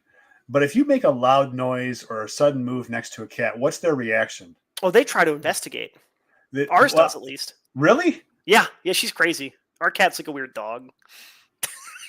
Dude, you just ruined my example. But most cats are like, they jump out of the way. They move away from the sound. Even this dog right here, he's totally out right now. But if I was to startle him, he is like instantly ready to go, like ready to leave, go. Oh, wow. Okay, not necessarily fight, but he might, if it depends on whatever the situation is. But the point being, like what you were saying, is get out of there. Yeah. It's a natural thing, and the animals that survive in the animal kingdom longer are the ones that do that. Okay. Now, whether or not you want to do that, that's totally up to the individual. But sure. Anyway, so Paul, we're getting close to the. We are over an hour. Anything else you got on your list? I mean, I have the tools here, which involves pepper spray. Let's talk tools real quick. Yeah. Say, going through it again, I keep harping on it, but it's the truth. The most important tool is your brain. You need to make sure that you are cognizant to the best of your degree. Right. From there, we have physical tools. People don't think about it, but a whistle, a whistle is a pretty good thing at getting attention. People don't carry them anymore, but carry a whistle, right? Yeah. Pepper spray is, generally speaking, 50 state legal. It's not a substitute for lethal force. If someone's trying to shoot you, pepper spray is not going to be the most helpful thing. But pepper spray can be used when the escalation of violence hasn't gotten to a degree yet that would allow you to get distance to run away, to deploy something stronger if you need to. But I was packing pepper spray for that trip because I don't want to have to shoot someone in Rhode Island, and if I can pepper spray them instead, right, goes from there. I don't really think of pocket knives as self-defense tools because that requires so much technique to know how to use properly. And there's the old adage that, if you get into a knife fight with someone, either he's dead and you're dying, or he's dying and you're dead, or you're both dying, right? It's one of those things where there's no positive outcome. My knives are used for opening cardboard boxes and doing feathering on sticks. They're not used for poking people. And then, of course, the firearm, which has its own legality and use case, and you get to be morally and ethically in the right to be able to deploy that firearm first, right? Knowing when to deploy a firearm is a big thing, but that's a tool that I bring when I travel, when legally able to do so. Yeah. Right. And of course, it goes into concealment's very important, because people not knowing that you have a gun makes you less of a target. As weird as it is to say, people say, well, if I open carry the gun, I'll be less of a target because I'm armed, but people assault cops every day, and we know that cops have guns. So it's, the concealment element plays a part there. But of course, it's not like, okay, I'm going on a trip a state away, I need to pack a rifle and a shotgun and 2 pistols and pepper spray and 5 knives and all that. It's about understanding where you're going, reading the proverbial room when it comes to tools, right? Yeah. So I flew, 1 firearm and can of pepper spray, checked luggage, and that's what I had for my trip to Rhode Island, and I felt fine the entire time. Yeah. I'll 2 stories real quick. Sure. One is, it actually happened today at church. So I'm on the security team or safety team, security team. And long story short, we're at the front. We're in a team of 2, and this van pulls up after the service has already started. We're like halfway through. Myself and this guy were chatting, and this minivan pulls up right by the front door. Guy gets out, single guy. Which, by the way, if you start playing statistics, guys are, I think it's 90% of the time guys are doing the mass shootings. Okay. Yep, of course. 85-90%. So you start checking off that Titanic list. Like if you ignore the fact that somebody just pulled up right in front of the front doors, then you had a guy get out, walk around, and I can see an open carry on his hip as he's walking around. I am out of my chair and I'm standing up looking at this, and I turn around and ask the guy, "Do you know this guy?" So this is all part of that whole thing. Like you have to, at some point, you have to start cutting things off at the pass as far as like how you treat security situations. But Montana's an open carry state. Yep. Anybody can open carry. They just passed that. So now anybody, you don't even have to have a permit to carry from another state that qualifies. Anybody can do that. So that's, without getting into it, this guy actually attended the church. He was bringing food in. He just drove up to the front door. Yeah. So it's that whole awareness and running through that. But it was at the same moment. It's like, if you're not getting up and getting ready for a situation like that, you're setting yourself up for a really bad response down the line. Well, and it goes back into you sitting up and being more aware. What negative outcome did that have happen? Yeah. Nothing. No. You were just prepared in case something were to happen. It's not like, anything negative occurred. And that's the thing, is so many people will avoid that minor things you can do to prepare for something to happen, but then when nothing happens, you're still fine. Yeah. Right. Now, all the tools that are available, and it was really funny because just prior to that, I was explaining, because our safety team, we just had a training with a sheriff's deputy that came in, and I know the guy really well. He's a great guy. And we were talking about just like, what are the things that we're likely going to have to deal with? And the most likely thing that we're going to have to deal with is people who are just disruptive. Yeah. They're not pulling a gun out. They're not grabbing somebody by the hair and dragging them out the door. They're standing up and yelling, or they're standing up and disrupting. Okay. So how are you going to handle that? So it comes down to training. So whatever tools you have, this is the second thing I wanted to say, whatever tools you have got to have training, and you have to do it repeatedly. Yeah. And so I was telling the guy next to me, like, we teamed up for a reason. It's like, I want to train him, and I want the two of us to really know what's going on. So it's not just me. And I think that's something else. If you travel like with your girlfriend or like whatever, you need to communicate, like, this is what I'm bringing, this is what I'm using, this is what I'm, and we absolutely did that we're a team, right? Yeah, exactly. But that makes it even better, because then she sees something that you may not, or like the guy that I was teamed up with. So I was telling him like how to use handcuffs. I was like, if I get in on it with somebody, I need you to grab them out of my back, my where I've got them there. And you're going to put the cuffs on because I'm going to be holding the guy, or vice versa. If you're holding the guy, I'm going to put the cuffs on. So these are things that the training, knowing these scenarios and going through and doing this, it's really important. And even as a family unit, like in your own home, when you're at a hotel, like, if it's someone's going to come in late at night, like, how are you going to know that's them? Yeah. It's so easy to send a text saying, "Hey, I'll be up there in 2 minutes." Exactly. Or, "Hey, I'm at the door." Like, we have all of these tools at our hands here. Using them is the important thing. Exactly. Right? The number one thing when we do safety and security assessments, the number one problem with safety and security is people. Yeah. It's not the system. You can have systems are great. You can have the most complicated security system for a computer network, but if someone has scribbled their password on a post-it note and put it exactly. on you can have the most simple security system, and people put a rock in the door and leave the door open. I was the same day. I walked to another part of the church. There was a door that was propped open. I'm like, not today. Take the rock out, pull it shut. That side is locked shut again. So this goes back to like when it comes to wearing watches, with the stuff that you have, really think about what you're going to do, but also think about like, how are you going to prepare and get ahead of this? Ounce of prevention is a pound of cure.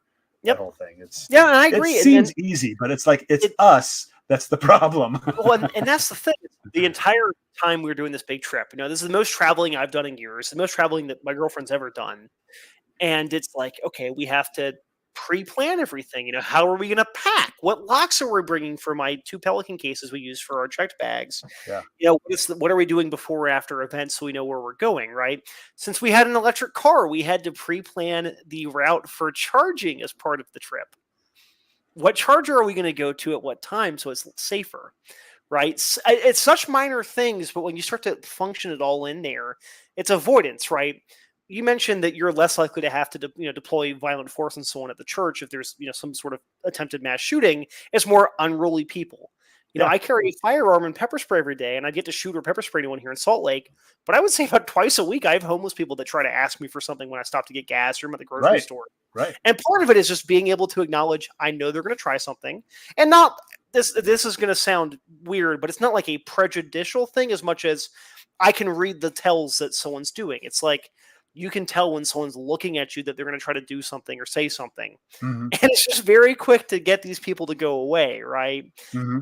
And I would rather say something in a stern voice, tone to someone who's asking for money to tell them off nicely than to have to deploy pepper spray on them because they're getting handsy, right? Yeah. So, the way that you communicate can do so much. It can head things off at the pass. If it's called social mirroring, Yep. this is, de-escalation, whatever you want to call it, it's the same thing. But Mm-hmm. I have seen this and I have used this. When people are yelling at me, I actually talk softer. Yeah. And then they're like, what did you say? And they'll like, because they have a harder time hearing through their yelling, and you say something that's kind of important. They want to hear it, but they are yelling. So then they start to quiet down. But that whole mirroring type thing is a great strategy. It doesn't take any tools, but it's a tool up here. You mentioned the thing between your ears. Like, you've got to have this plan in your head and try it. Everybody gets into a heated argument.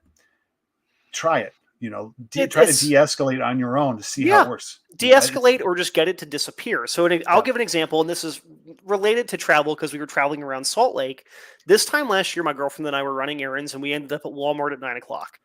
And we park the truck, and we see a homeless guy who's like, asking people for money in the parking lot.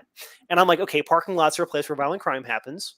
He saw us park. He's going to come over here. And I tell her, like, hey, when we get out of the car, just stay next to me. I know this guy's going to come over here and try to ask us for something.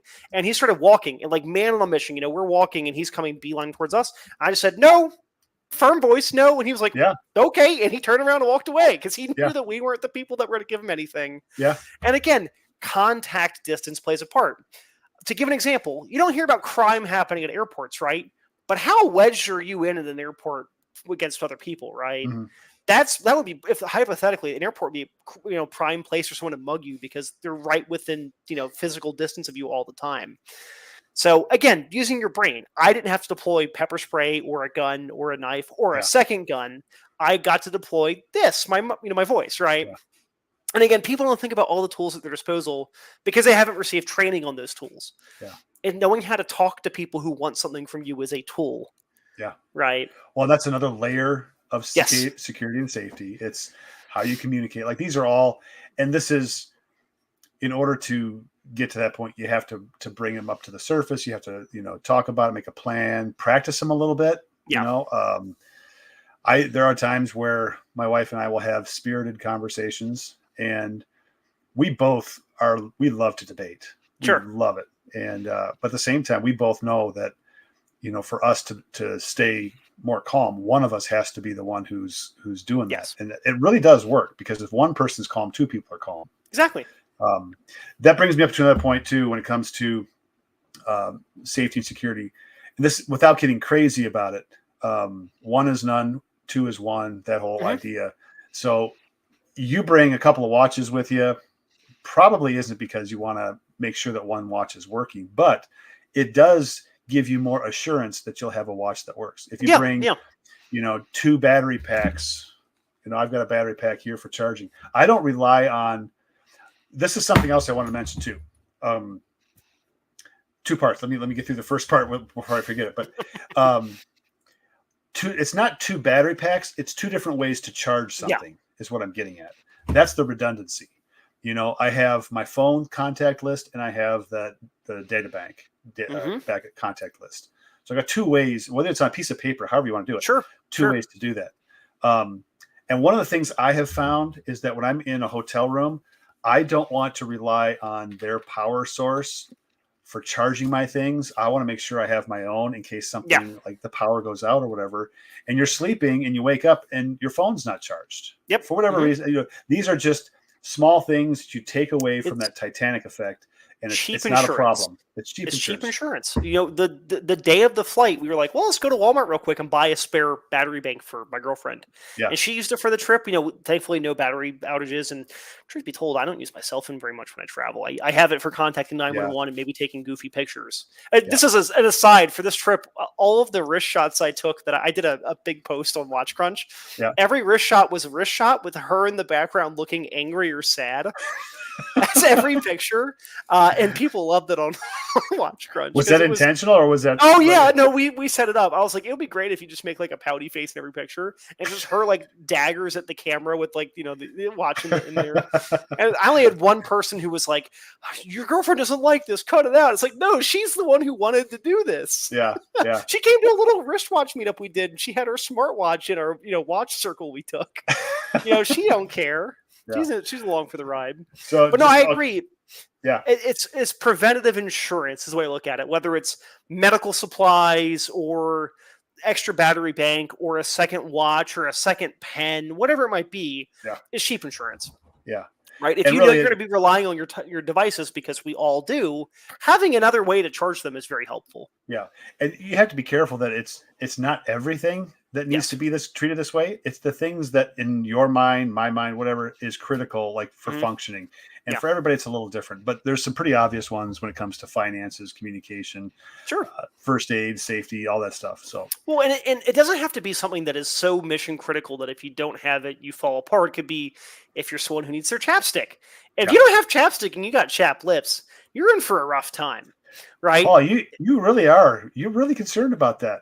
Hey, it's important. It's important, okay? Hydration and proper unchapped lips. Especially with a mustache like this, I got to keep my lips, hydrating, Yeah, you got to keep that. Yeah, you don't want any rough lips. Exactly. I'm already getting enough mustache in her face. Once you get married,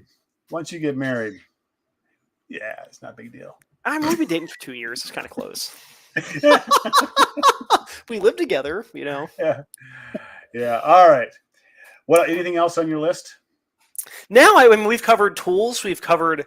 I literally have it separated into. You can't see it because it blows it out. But hotel, when you're out and about, the tools there, and then security watches themselves. Yeah. Again, I keep harping on it, but it's the truth. Your brain is the most important thing you bring with you wherever you go. I'm sure we've all seen. I don't know if you've seen it. It's a trend where they call it raw dogging flights, where it's guys in their 40s or 50s who hop on an airplane with keys in their pocket, wallet, and their phone. No headphones, no books to read, and they call it raw dog in the flight, right? Even if someone were to do that, at least you still have your brain up there, right? Raw dogging. I can't imagine. Paul, I learn more from you in these moments than I do reading the news, watching my own videos. You watch your own videos? Is that like listening to your own music? Sometimes I do it because I'm like, how did I do this? Or what, how did this go? So sometimes I do. And at first I did not watch any of the videos. It's like, I don't want to see myself. Sure. But now it's like, I'm kind of critiquing some of the stuff. Like, how did I do that? Like, and then the next video I do something different. So I've kind of gotten over that. Yeah. I read my own articles just to see if I'm happy with how it turned out. Obviously, in the editing process, I have to read or watch video. But my thing, if you ever read any of my articles, they read like a conversation with me. They do not read like I am a robot telling you what's happening. They read as a conversation. Right. Because otherwise it'd be boring. I could have Chat GPT write my articles for me, but that would be very boring. Don't get me started. Wrong too. As a former teacher, don't get me started. I'll tell you that I don't know. Okay, this is another side note. I'm sure the commenters after they see the upload will agree. Chat GPT and AI as a whole has ruined Google searches. Because when you Google anything, you just skip past that AI junk at the top so you can get to the actual first result. Because that AI, I saw one where it was like, it's okay to drink a gallon of gasoline a day. What? People Googling, is it okay to drink gasoline? Yes, but only if you have half a gallon a day. Yeah. In moderation. Hey, there's a joke I saw where it's a gallon of gasoline has enough calories in it to fuel you for your entire life. It's just your life will be about 15 to 20 minutes. That's a good one. I like that. All right, Paul, what are you watching? YouTube channels? Anybody YouTube channel wise. So I like to jump around for stuff. Truth be told, since I was traveling, I didn't have a lot of time to catch up on watch YouTube and watch content. I will. This is a big channel, though. I know we've both watched in the past. I will give a shout out to the Urban Gentry. He moved from Philadelphia back to New York City, and since he's getting his studio set up, he's been doing kind of like old school content, where it's walking around, Grand Central or Central Park and just doing videos. And he did a really. I know that we both like interesting editing. Mm-hmm. So this is a deep cut. Okay. So I imagine you've seen some Bond films before, as I say, behind with the Holy Grail behind me. Yeah. He did an edit of a scene from Goldfinger. The beginning of Goldfinger is Bond with the seagull hat on, and he goes into the facility and blows up the facility, and then he hops out of the wetsuit and he's got his pristine suit beneath, and he pulls up his arm. He has a Rolex there, and he pulls out a lighter to light it to see. He did an edit because it was him covering the new Tudor stuff, where it's that scene from Goldfinger, but when he pulls the arm up, it's his arm and a new Tudor. And I left a comment did anyone else catch that? That it was a half-second edit he threw into this clip from a 60-year-old film, where he just superimposed new footage of him pulling the watch up. Yeah. I'm that's really cool to see that kind of stuff. So I'm a sucker for anything that is okay, that's neat that they did it, and I bet no one caught it. Yeah. Right. Yeah. But I'm weird like that. I haven't been watching a lot of watch stuff, but I've been on Watch Crunch. We're hosting a meetup in Salt Lake City this month now. What? I'm organizing it. Yeah. Bro, after ours fell out in May, I spoke with the fella that organized the one in May that didn't really work out. So myself and another guy are going to be organizing one for Salt Lake, and we have about 10 attendees so far. I saw that you're trying to organize one too. Yeah, I haven't gotten any. The population center that we're in is just hard. Big. Yeah, it's hard. Salt Lake is a much bigger city. Well, I will say we've got people from Logan. You know where Logan is. Logan coming down. People from Park City coming over. People from Provo and Orem coming up. And we found a nice little Hamilton, place. Montana, come down. So hey, if you want to come down, it's happening in a month. When is it? I believe it's the 27th. It's the last Saturday of the month. So it's it's 3 weeks from yesterday. My wife will claim that I am nerding out if I drive from here to Salt Lake City for a watch meet. I mean, we did a little. We tried to do one a couple weeks back or a month and a half ago, and it just it wasn't organized the best. No, again, I don't want to try to insult anyone who tried to organize it, but the guy who organized it got too busy, didn't do announcements to remind people. So it was myself and one other person that showed up, and then the other guy who showed up found someone in the Grand Seiko boutique at the mall and convinced him to come and hang out with us after he had just spent $5,000 on a Grand Seiko. Oh, there you go. So got some leverage. But I met with some of the folks from our Crunch Trek team that challenge we were doing last month and the month before. So I met with our team leader. We had drinks in Park City, and I met with one of the fellows who lived in Rhode Island when we were out there last month, and that was fun. But we're hosting one for Salt Lake now, so I can drop the link for that down below if anyone's in the Utah area. But just trying to get to meet people. That's part of why I got into the watch thing. I enjoyed meeting other people with these hobbies. Whether it's we love our cheap Casios. We also love our automatic watches made from weird materials from Thailand or Switzerland or wherever they might come from. Yeah. So I've got a couple of watches coming in that I've got one of them sitting here. I've been wearing it. I accidentally, because a lot of times I'll wear my watch into the shower, especially after mowing and stuff, because it's a watch that I can. And so I'll wear it in, gets all washed off and everything like that. Mm-hmm. Well, I accidentally did that this morning, but it was not a mowing watch. It was a vintage watch. Ooh. And it has 0 water resistant rating. And I'm like, oh. So I got it off real quick and kind of shook it real good. And I don't want to blow on it because I don't want to blow anything into the case. Sure. But soak it in rice? So far, so good. No, I think it's fine because it was really quick. It was more of a splash kind of thing. I think most watches can handle being splashed. Yeah. It's when they're really soaked, I think, especially 0 water resistant rating. So I think we're okay. I don't see any condensation on the inside of the crystal or anything like that. So, okay. So YouTube channel for me, Jim Kincaid. Have you heard of him? I'm going to look him up right now as we speak. Jim Kincaid, my man. And actually, I contacted him. I was like, you know what, dude? We got to do a collaborative live stream or something because his style, and he does Casio G-Shocks, Casios, I think exclusively. I haven't seen him do anything else, at least in the recent videos I've seen of his. But just really, really interesting take on Casios and G-Shocks. So interesting. Yeah. And we're going to do, we're going to get together on a video, I think. And I got some questions to ask of him because he sounds like he's got a really interesting backstory. Because I like these kind of interactions more than doing videos in front of a camera. Sure. And this to me is way more fun. I've actually found his channel before. I had to look it up. I had partial view time on the WS 1700 review because he was one of the first people who uploaded one. Yeah. So, yeah, he's really on top of new releases and stuff, which is really cool. Especially for the Casio stuff. And we both know how many Casios they release. Yeah. It's like, I got an email today from Casio's keyboard department trying to sell me a keyboard because it saw that I was buying watches. Yeah. Yeah. So, no, he's good. I will say, from what I've seen of his stuff, it's very informational. If you want to figure out how to use a Casio watch, like how does the module work, his channel's pretty good for that. Yeah, and he really gets into depth. What's interesting too is like the watches that he has, that he spends a lot of time with them and comes at them from different angles. Sure. So it's like, well, it's the same watch, but at the same time, he's going from a different angle on it.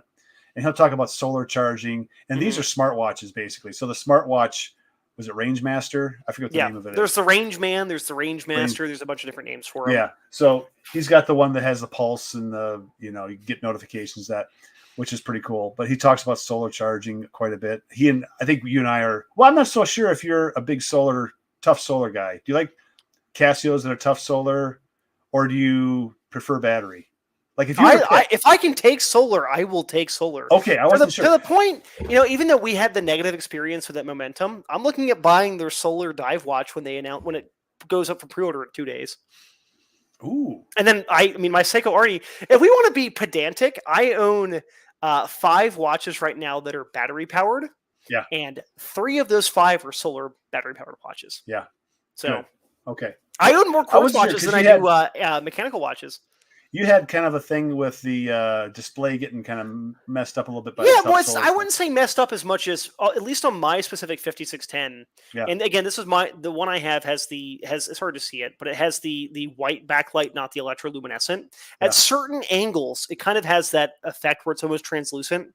Yeah. So you kind of have to look at it straight on, or almost like within like a cone. If you try to go too far, I can't see it as well. But when I look at like my older 6900, which again I don't think you'd like because half the display is taken up by useless information. Like this one's visible at any distance, but the numbers are smaller than on the tinier square. So, and I'll tell you, I don't think you'd like the Arnie with the display on there. No, I see. The Arnie is all about feeling huge. That's it. It's not. Look how tiny the display is on there for the digital display. And here, you want to use the backlight? We have to unscrew a pusher. Are you serious? Do you like that backlight? It just lights up the top. Does it light up the analog as well? No. But we'll play some fun here since we're at the tail end. Yeah. I have a UV light here. All right. We kill that, and we'll kill this. It is a Seiko, so it glows pretty good. It actually has some life to it. I've woken up 5 or 6 hours after going to sleep and it's still glowing. But then you can hit your backlight on your unscrewed pusher, which are reverse threaded, so you have to screw them the wrong way to tighten or loosen them. Righty loosey, lefty tighty. It's backwards. So. But I mean, this is a watch. I'll send it to you at some point because I don't want you to risk buying one and getting a defective. No, I think I'm more not in the mode of buying one because the display is so unusable. Yes, especially with a guy who has to have reading glasses now to see anything inside of arm's reach. Even just like looking at it, if I compare, I have it currently set to the date, so it says SU for Sunday and then the 7th. Right. To compare it, here's I know the lighting's not going to be the best here. You have a 5610. You know how big it is to see the date and the day of the week there and the month, which isn't important, but it's there. This is like, I want to say maybe half the size. Yeah. Font size. It's very tiny. I have 20/20 vision, and it's like, I have to look at it certain ways. Right. So, and the construction feels kind of shoddy. But that's neither here nor there. Buy a G-Shock. That is such a like a retro vintage nostalgic watch. It's a nostalgic watch. That's what I'm looking for. So I will say the best part of it, the strap is one of the nicest rubber straps I've ever felt. Aside from a stainless steel keeper. Yeah. The keeper is steel. I hit arms on Friday. I was doing bicep curls. I'm like, something's kind of pinching me. And it was the keeper on the watch was digging into the underside of my wrist. I was going to say, does that keeper stay in place or does it move around a lot? It stays in place, but it's literally just a square of stamped steel. Yeah. With a little cheese grater pattern on the front, and then it's just stamped steel. It's right. no sharp edges because it's just stamped. So now, what's the deal with the latest Arnie version of it? Didn't they change the pushers or something on them? They were doing ones that actually had dive computers built into them. This one does not. This is the proper retro one that is 50 meters more water resistance, thicker and bigger, and solar. The old ones from the 80s were not solar. They were thinner, and they were only rated for 150 meters of water resistance. Yeah. Only 150 meters of water resistance. But I thought the new Arnie's had some color coding on the pushers. The ones that are the dive computers do. Okay. They have blue and red, depending on if they are for doing your downtime or your bottom time, I think is what they call it. And then there's one that's an actual altimeter, but it's a descent altimeter that tells you how deep you've gone. Okay. So... But I'm like, once we get to that point, I'll be happy to send this off for you to try it out because here's my thing. I've gone through so much of it. There's not a world where I sell this. I told my girlfriend, if this one didn't work, I'm just going to shoot it with a shotgun. You know, it's not getting sold. It's going to get blown apart. Yeah. But it works. And I don't love it, but I do like it. It's the biggest watch I own. It makes my 42 millimeter Seamaster feel like a tiny little watch now. Yeah.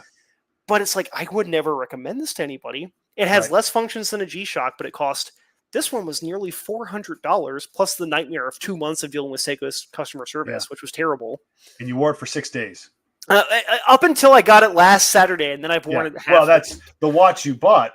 Yes. You had for 6 days. This is the one that replaced it. This is the new one, the different one, the new old stock. The new old one. Yeah.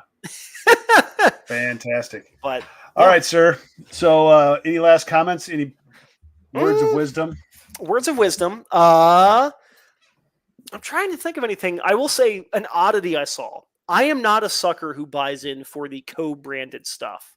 Like, obviously, neither one of us would buy like a Moon Swatch or one of the Blanc Pond Swatch things. I was recently made aware that Spinnaker is doing a SpongeBob SquarePants watch. And I might be buying one. They're doing 4 different colorways where it's a yellow SpongeBob one, a pink Patrick, a red Mr. Krabs, and a green Squidward. Okay. So that's my last weird thing is, I like the Bond stuff, but at least it's still a nice watch. But now I'm like, do I want a Spinnaker that has Patrick Star on there? Like me with my 8 watches, and I'm like, do I buy the goofy watch I'll never wear? Oh, I don't know about that. I don't think a watch like that. I'd probably wear it, actually. I think I wear the watches that are more different more frequently now than the watches that are kind of more typical design over the long haul. I think that's kind of how it goes. Well, this would be a good topic for a future podcast, and if people want to have it, let's go for it. But obviously, you have a lot of watches because you're testing stuff, and you have a lot of variety. I've realized that when it comes to mechanical or analog watches, I like dive watches. Yeah. Yeah, I'm not diving. I do want to get scuba certified this year. That is a goal for this year. But I just like dive watches. And I realized that everything I had that wasn't dive watch didn't get worn except for Casios. But then my 3 Casios, 200 meter water resistance, all sorts of calculator shit on there. People should go for what they like. Yeah, this Spinnaker thing is a goofy SpongeBob thing, but it's a dive watch, so I'd probably wear it. Yeah, right. I've got some different watches. Matter of fact, one of the ones coming in is really different. And I'm looking forward to wearing it. And it's gonna be a fun watch to review. That's for sure. Well, the one I sent you will be one that you'll enjoy reviewing too. All right, excellent. Yeah, gotta get that on the list. And I think I know which one it is. All right, I already told you what it was. You asked me, and I confirmed it. You didn't confirm it. Well, I said it was. Now I have. Now I have confirmed it. It is the Islander. It is. Yeah. And just for your sake, so you can be primed for it. I set in a rubber strap, a nice NATO strap, and then the bracelet. Okay. So you can play with it, try it on any of them. Absolutely. Please do that. Yeah. I got it as a test sample from Islander, and then I bought it from them. Yeah. And, they're happy with the review, and of course it was transparent. There was no exchange of money. I had to pay my own money to buy the watch. They didn't give it to me. But I think you'll like it. The only thing, after your thinness, piece, you might find it to be chunky because it's 13.5 millimeters thick, but only 40 millimeter case size. Sure. But it's a small watch.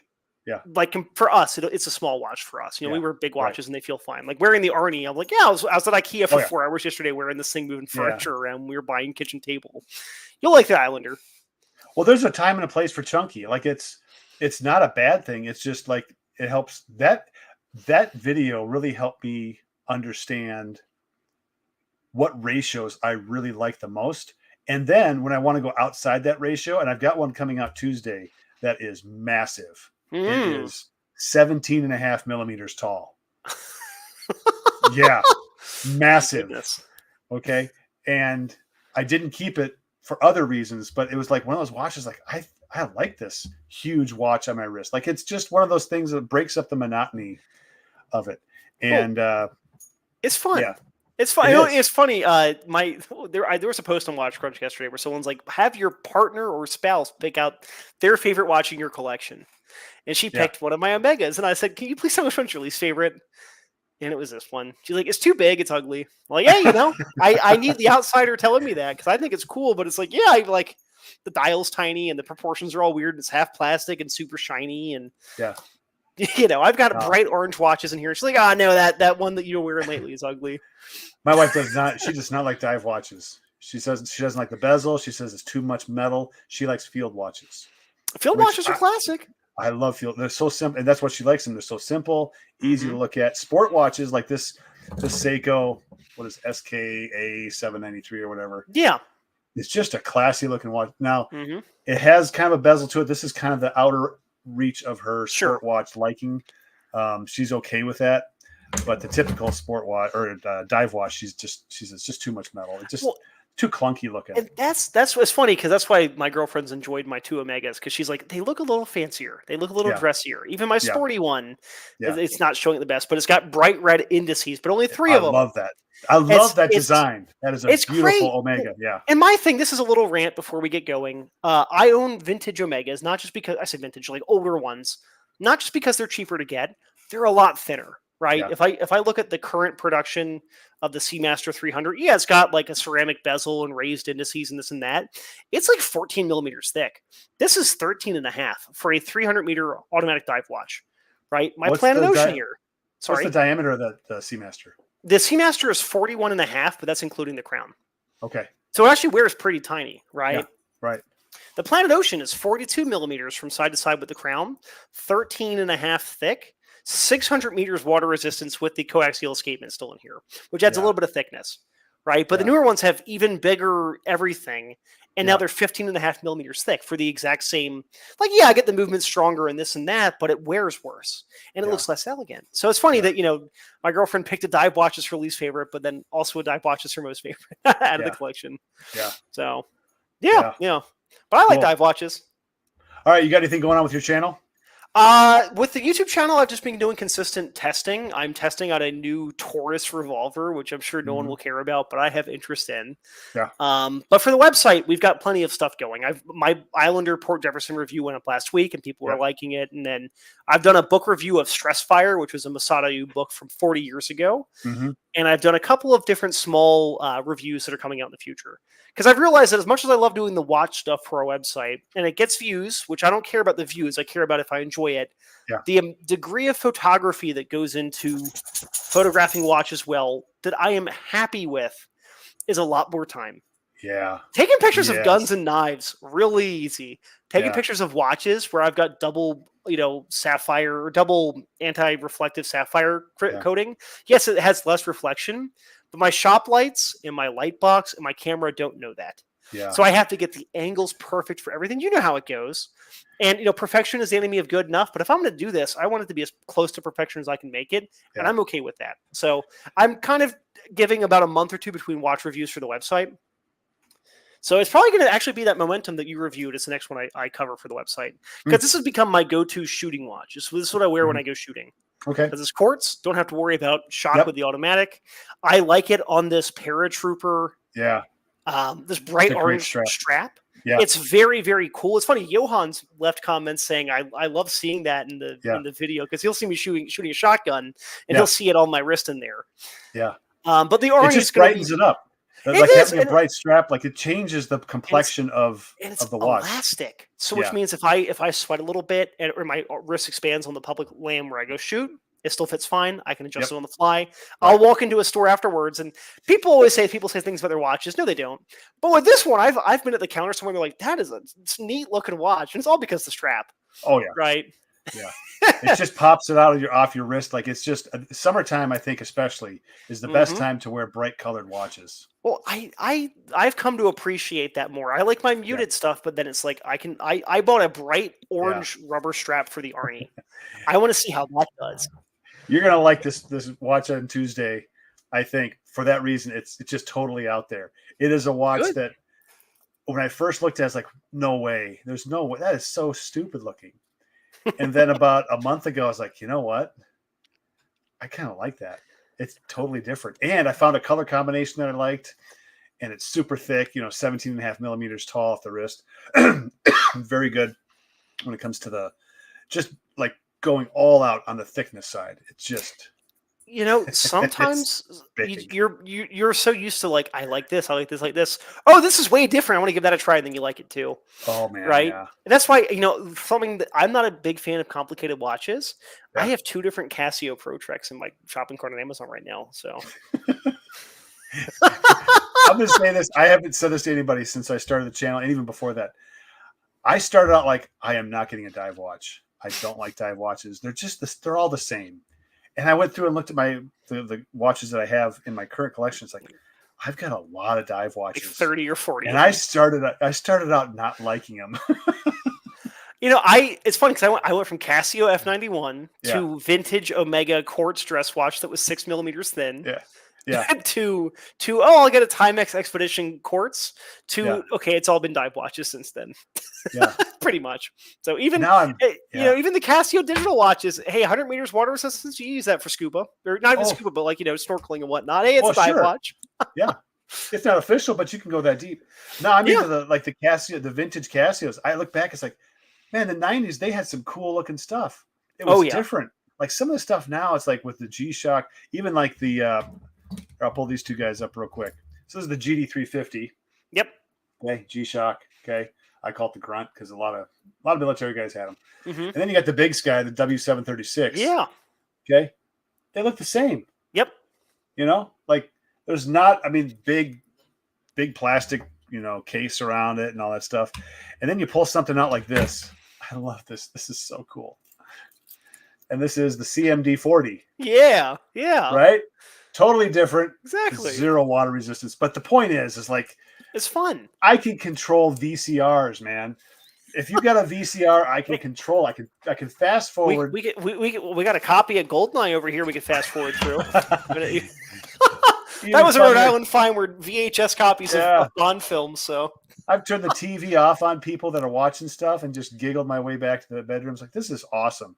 So anyway, just doing something totally different. Going back to like the watch that I got. You've gone down like you go down a path. Yep. And you find yourself like veering off a little bit. It's like, oh, actually, I do kind of like that style. Exactly. I like that configuration. I'm a sucker for things that are just neat or nifty. I need them to be utilitarian. They need to work, right? Hence why I was so upset about this thing not working for a while. Yeah. But it's like, once you hit a point where you've got your bases covered, and then you start going for the goofy stuff. Right. That's why when it comes to firearms, because firearms have been a longer thing for me, I own more revolvers now than anything else. Really? But they are not. Yeah, I own like 8 revolvers. I own like 16 guns, and half of them are revolvers, mostly Smith & Wesson revolvers. So I like shooting them, and I do carry a couple, but mostly they're things I use for getting better at shooting. But it's like I carry a Glock most days. I have a shotgun in the bedroom, all that stuff. But you find things that you just like, even when you go past the point of utilitarian stuff. Like I don't need 5 dive watches.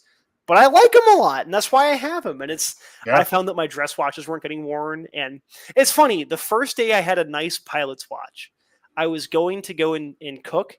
I'm like, I'll time this for fit. Oh, I couldn't rotate the bezel to time There's cooking. No bezel, right?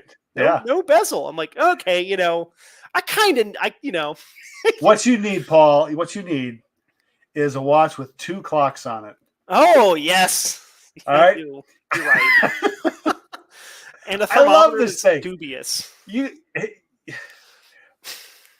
It's $15, but it is so cool. You've got a point. It's just one of those things. Like you get out there, and I'm wasting money. I know it. Like there's no value in the common watch world for a watch like that, but it is so different, so unique, and it has a thermometer. It has a compass that doesn't work. It's got 2 quartz watches in there that tell, it's a dual time zone watch. Exactly. But it's just so cool. I wear that out, and people will look at that, and I'm just hoping someone says something because I just want to talk to somebody about it. And nobody's talked to me about that. Actually, the most conversations I get are the nerd watches. Oh yeah, people. It's calculator funny watches. People look at that and like it brings them back to their youth or an earlier time. It's like that Casio. I get more conversation out of that than any other watch combined. Would you like to know the most popular watches I saw when I was traveling that weren't smartwatches? What? Casio calculator watch. Really? And then the A168, they're thin, stainless steel banded watch. Yeah. Because they're fun, they're utilitarian, they have a lot of function for people. Yeah. Simple as that. I did see a guy wearing a Rolex when I was in Park City, Utah last week, that's where you'd see someone wearing a Rolex in Utah. I was going to say, that's Park City. It's like, oh yeah, there's a Rolex boutique up the block. They'll charge you $8 zillion for anything.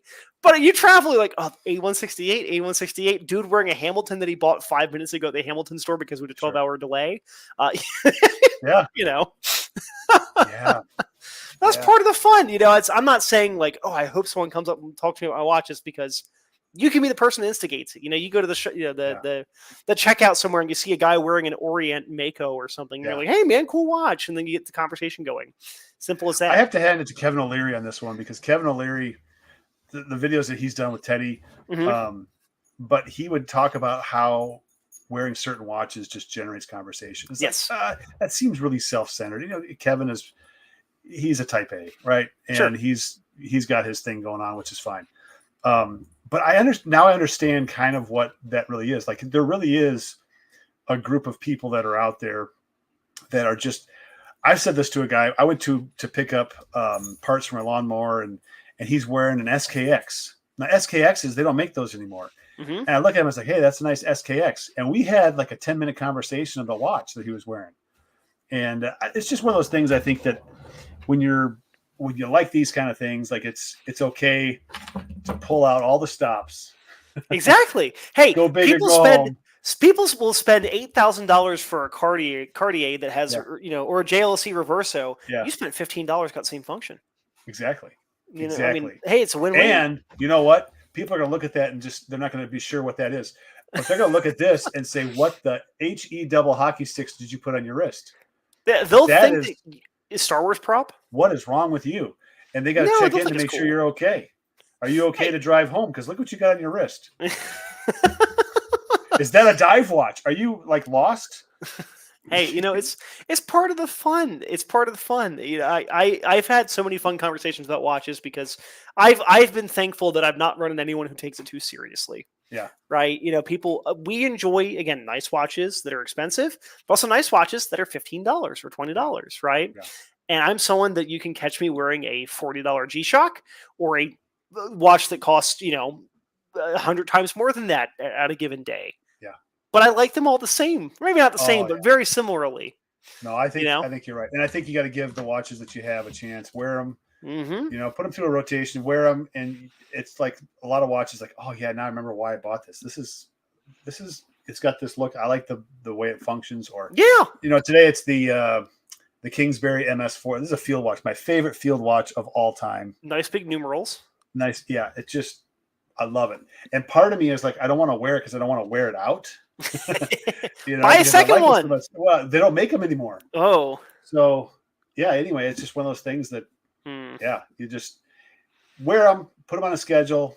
Like for me, and I have to say to Melissa over at the channel there that she did a great job of just like dedicate, like this is what you're going to do this week, and then just wear them however you want, and then rotate them through however many watches you have. Maybe you have 3 watches, but give them all a fair shot. If they don't make it through that, then I think you really do have to consider selling them because it really is not speaking to you, And then I will shout out Watch Crunch. They have a watch collection function now that allows you to track via your daily wrist shot of what you're wearing. So you can actually see with statistics and pie graphs how many days you spent wearing your whatever. That's the thing you can do now. Does it do it automatically? Like it just sees the watch you're wearing and categorizes it all? Or? When you punch in, let's say you take the picture, you punch it in on the phone, the photograph, and then whatever, you can punch in, it'll say choose a watch from your collection. And you have to manually add the watches. Okay, gotcha. It's kind of Excel spreadsheet, but a little bit more stream. Well, you've got 1 million watches. I've got 8. It wasn't that hard to do. Honey, if you're watching, I'm not doing that because no. Well, the best part is I've seen that it'll tell you the number of days you've worn a watch. It'll tell you the number of days since you last wore the watch. Yeah. And then they have pie charts that literally show you like brand or specific model that you're wearing. So it'll be like, Omega has been on 55% of your wearing days for me since I backdated back to April when I got on Watch Crunch. So I was able to backdate all of my posts. But then like the Arnie has been on my wrist like 4 days this week, right? So I can see that and it's giving me statistics for it, which I'm a nerd for that. Are you putting in every day a photo of your watch? Yeah, I have been. Yeah, it's been fun. So you're doing that. You're entering this information in daily. Mm-hmm. Okay. It's real simple. Yeah. No, I'm just wondering, like, if you can put it in and say, I've been wearing it for the past 3 days and give yourself 3 days credit, or do you have to enter it in 3 days each? So I will say that they kind of didn't intend for people to go and backdate stuff. So like what I had to do was go and edit every post I had done for the last 3 months. Uh-huh. And all it is not even editing a lot. It's just you open it up and then there's a new thing that says choose watch from your collection. Just clicking that, doing it, and then going to the next post. Yeah. I did that and it wasn't that difficult. It's just, it took me 20 minutes of do it, let the page refresh, go to the next one, let the page refresh, go to the next one. Because I use Watch Crunch on my computer mostly, plus the phone. But it's been fun because I uploaded my pictures for the collection, and people can look at them if you have it set to public, because you can either choose to private that or public it. And I had people that were saving the pictures because I just thought they looked cool. Yeah. So I made a point of taking new pictures for the watches in the collection. Yeah. So I'm a nerd like that. I've been doing photos with watches in an album, so it might be... a Duran Duran album and I've got an Omega next to it, or it could be Lana Del Rey and I've got Seiko. She has an album called Born to Die, which described what this watch was for the first 2 months I owned it. Wow. But now we're rambling, or I'm rambling at least. No, this is good. All right. Well, Paul, we will do this again probably in a month from now, if not sooner. I do have, now we talked about Kincaid coming on too, maybe, who knows? Ooh, I have... that phone call that I made to you a couple of weeks ago with that topic that I said, like, you want to do this? My wife and I tried it and I screwed up the audio on it really bad. Like there was this echo chamber thing going on. It was really fun. I think she's kind of soured on that. Not soured. She just doesn't want to do that again. Sure. Doesn't want to recreate something that was magical the first time. So, and we're talking about watches, folks. But anyway, I think you and I should do that topic real quick. In the next week or two. Not right now. Next week? Okay, yeah. Like we do something like that because it is such a cool topic. And the guy that I'm thinking of has a competition coming up in September. And you know who I'm talking about. Yeah, I know. I know who you're talking about. Yeah. And unfortunately, the guy I'm thinking of died 24 years ago. So. Yeah, I don't think he's competing for anything right now. This is going to be great. I love it. Because I think this could actually be a series that we do that's just super short. Maybe 20 minutes. Oh, yeah. Tops. Yeah, I mean, it would be fun. 10 minutes. It could be really short. But we're talking planning here in front of everybody, so that's probably something we should do backstage. Yeah, but it'll let them think. They can ruminate on it, or maybe not ruminate, but I like your choice a lot. Do you like my choice? Oh yeah, I think yours is a better choice than mine. It's just the guy that I picked. I mean, I love the guy, so that's why I picked him, and I still stand by it. But I think yours. Whoops. I can see why your wife was unhappy with it, but I think yours was the correct answer. I'm gonna give a little teaser, but it has a bobblehead. That's it. I probably gave away too much information. I have a hard time holding secrets that I think are just hilarious and fun. And my guy really liked Bush Light. I'll lead him with that. Oh man. All right, we got to get out of here. It's just over 2 hours. So thank you, Paul. Thank you, everybody who's been watching. It's been fun. Put a comments down if you're watching, off, not live, and we'll reply back to those. Are you going to put some of those links in the comments? Yeah, I'll make an attempt. Sometimes Google or YouTube tries to cut out links for whatever reason. I think it thinks that they're spam, maybe. Okay. But I'll try to put those links in there for the Port Jeff review, and then Yeah, I think that was pretty much it. Was the Port Jefferson review? Or give them to me and I'll put them in the description. Yeah, I can do that too. Yeah, I'll forward it to you afterwards. I can email them to you. But we're still in the air, so bye, everybody. See ya.